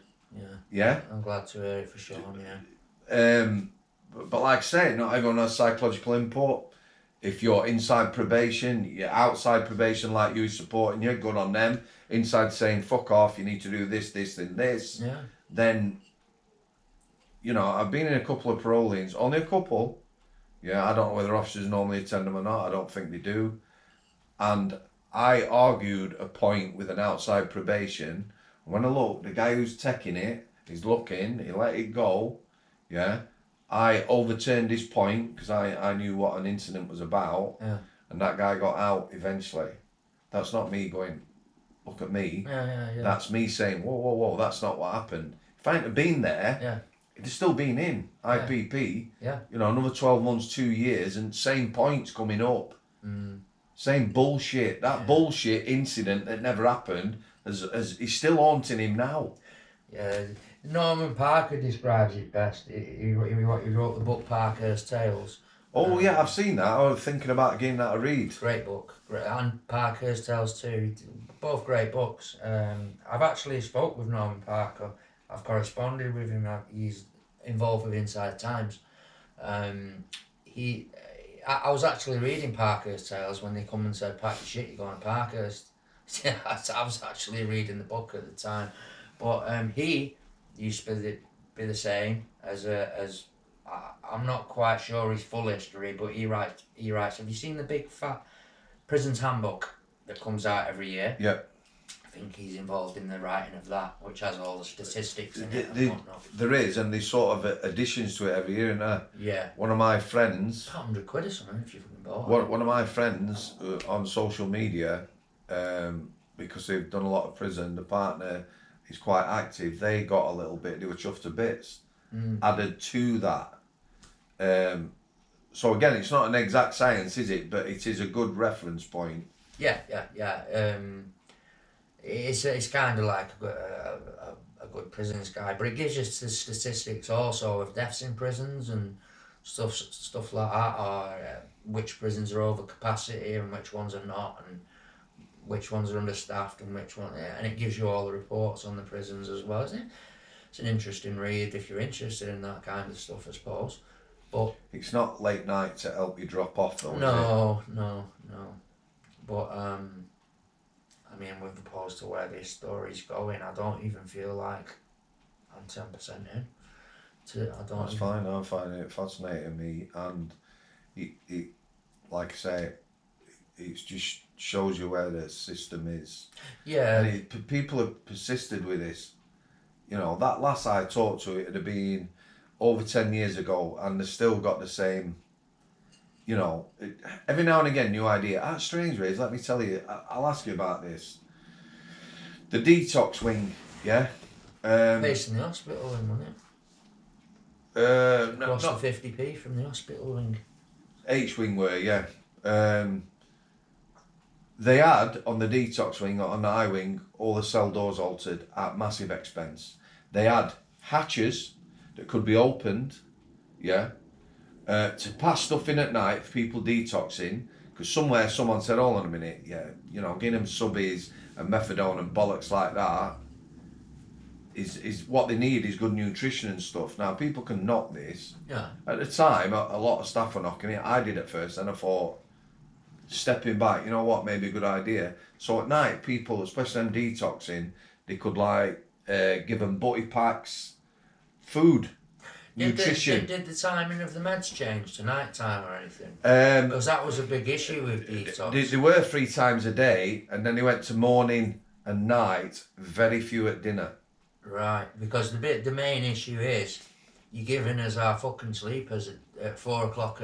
We're going to sleep for half an hour, waking up for tea, and then we're up all fucking night. That still was an issue in that meds were taking that long because everywhere were banged up. They didn't have staff to let people out.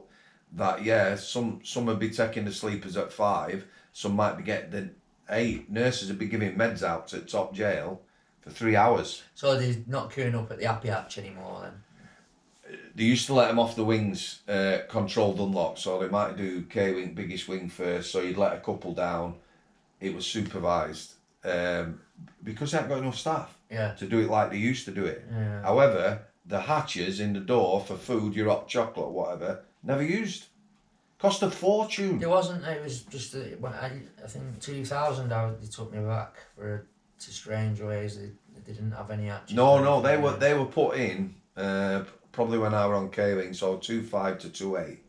Because everyone was taking piss, you know, I took the piss. However, they were never used.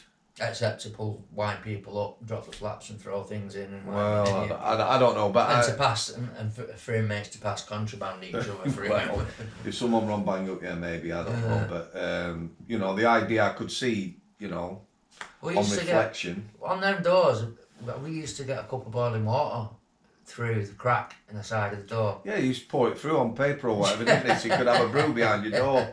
Unbelievable when I first seen that. But yeah, you'd say to the cleaner, go down boiler there and get me a pint of boiling water. Yeah.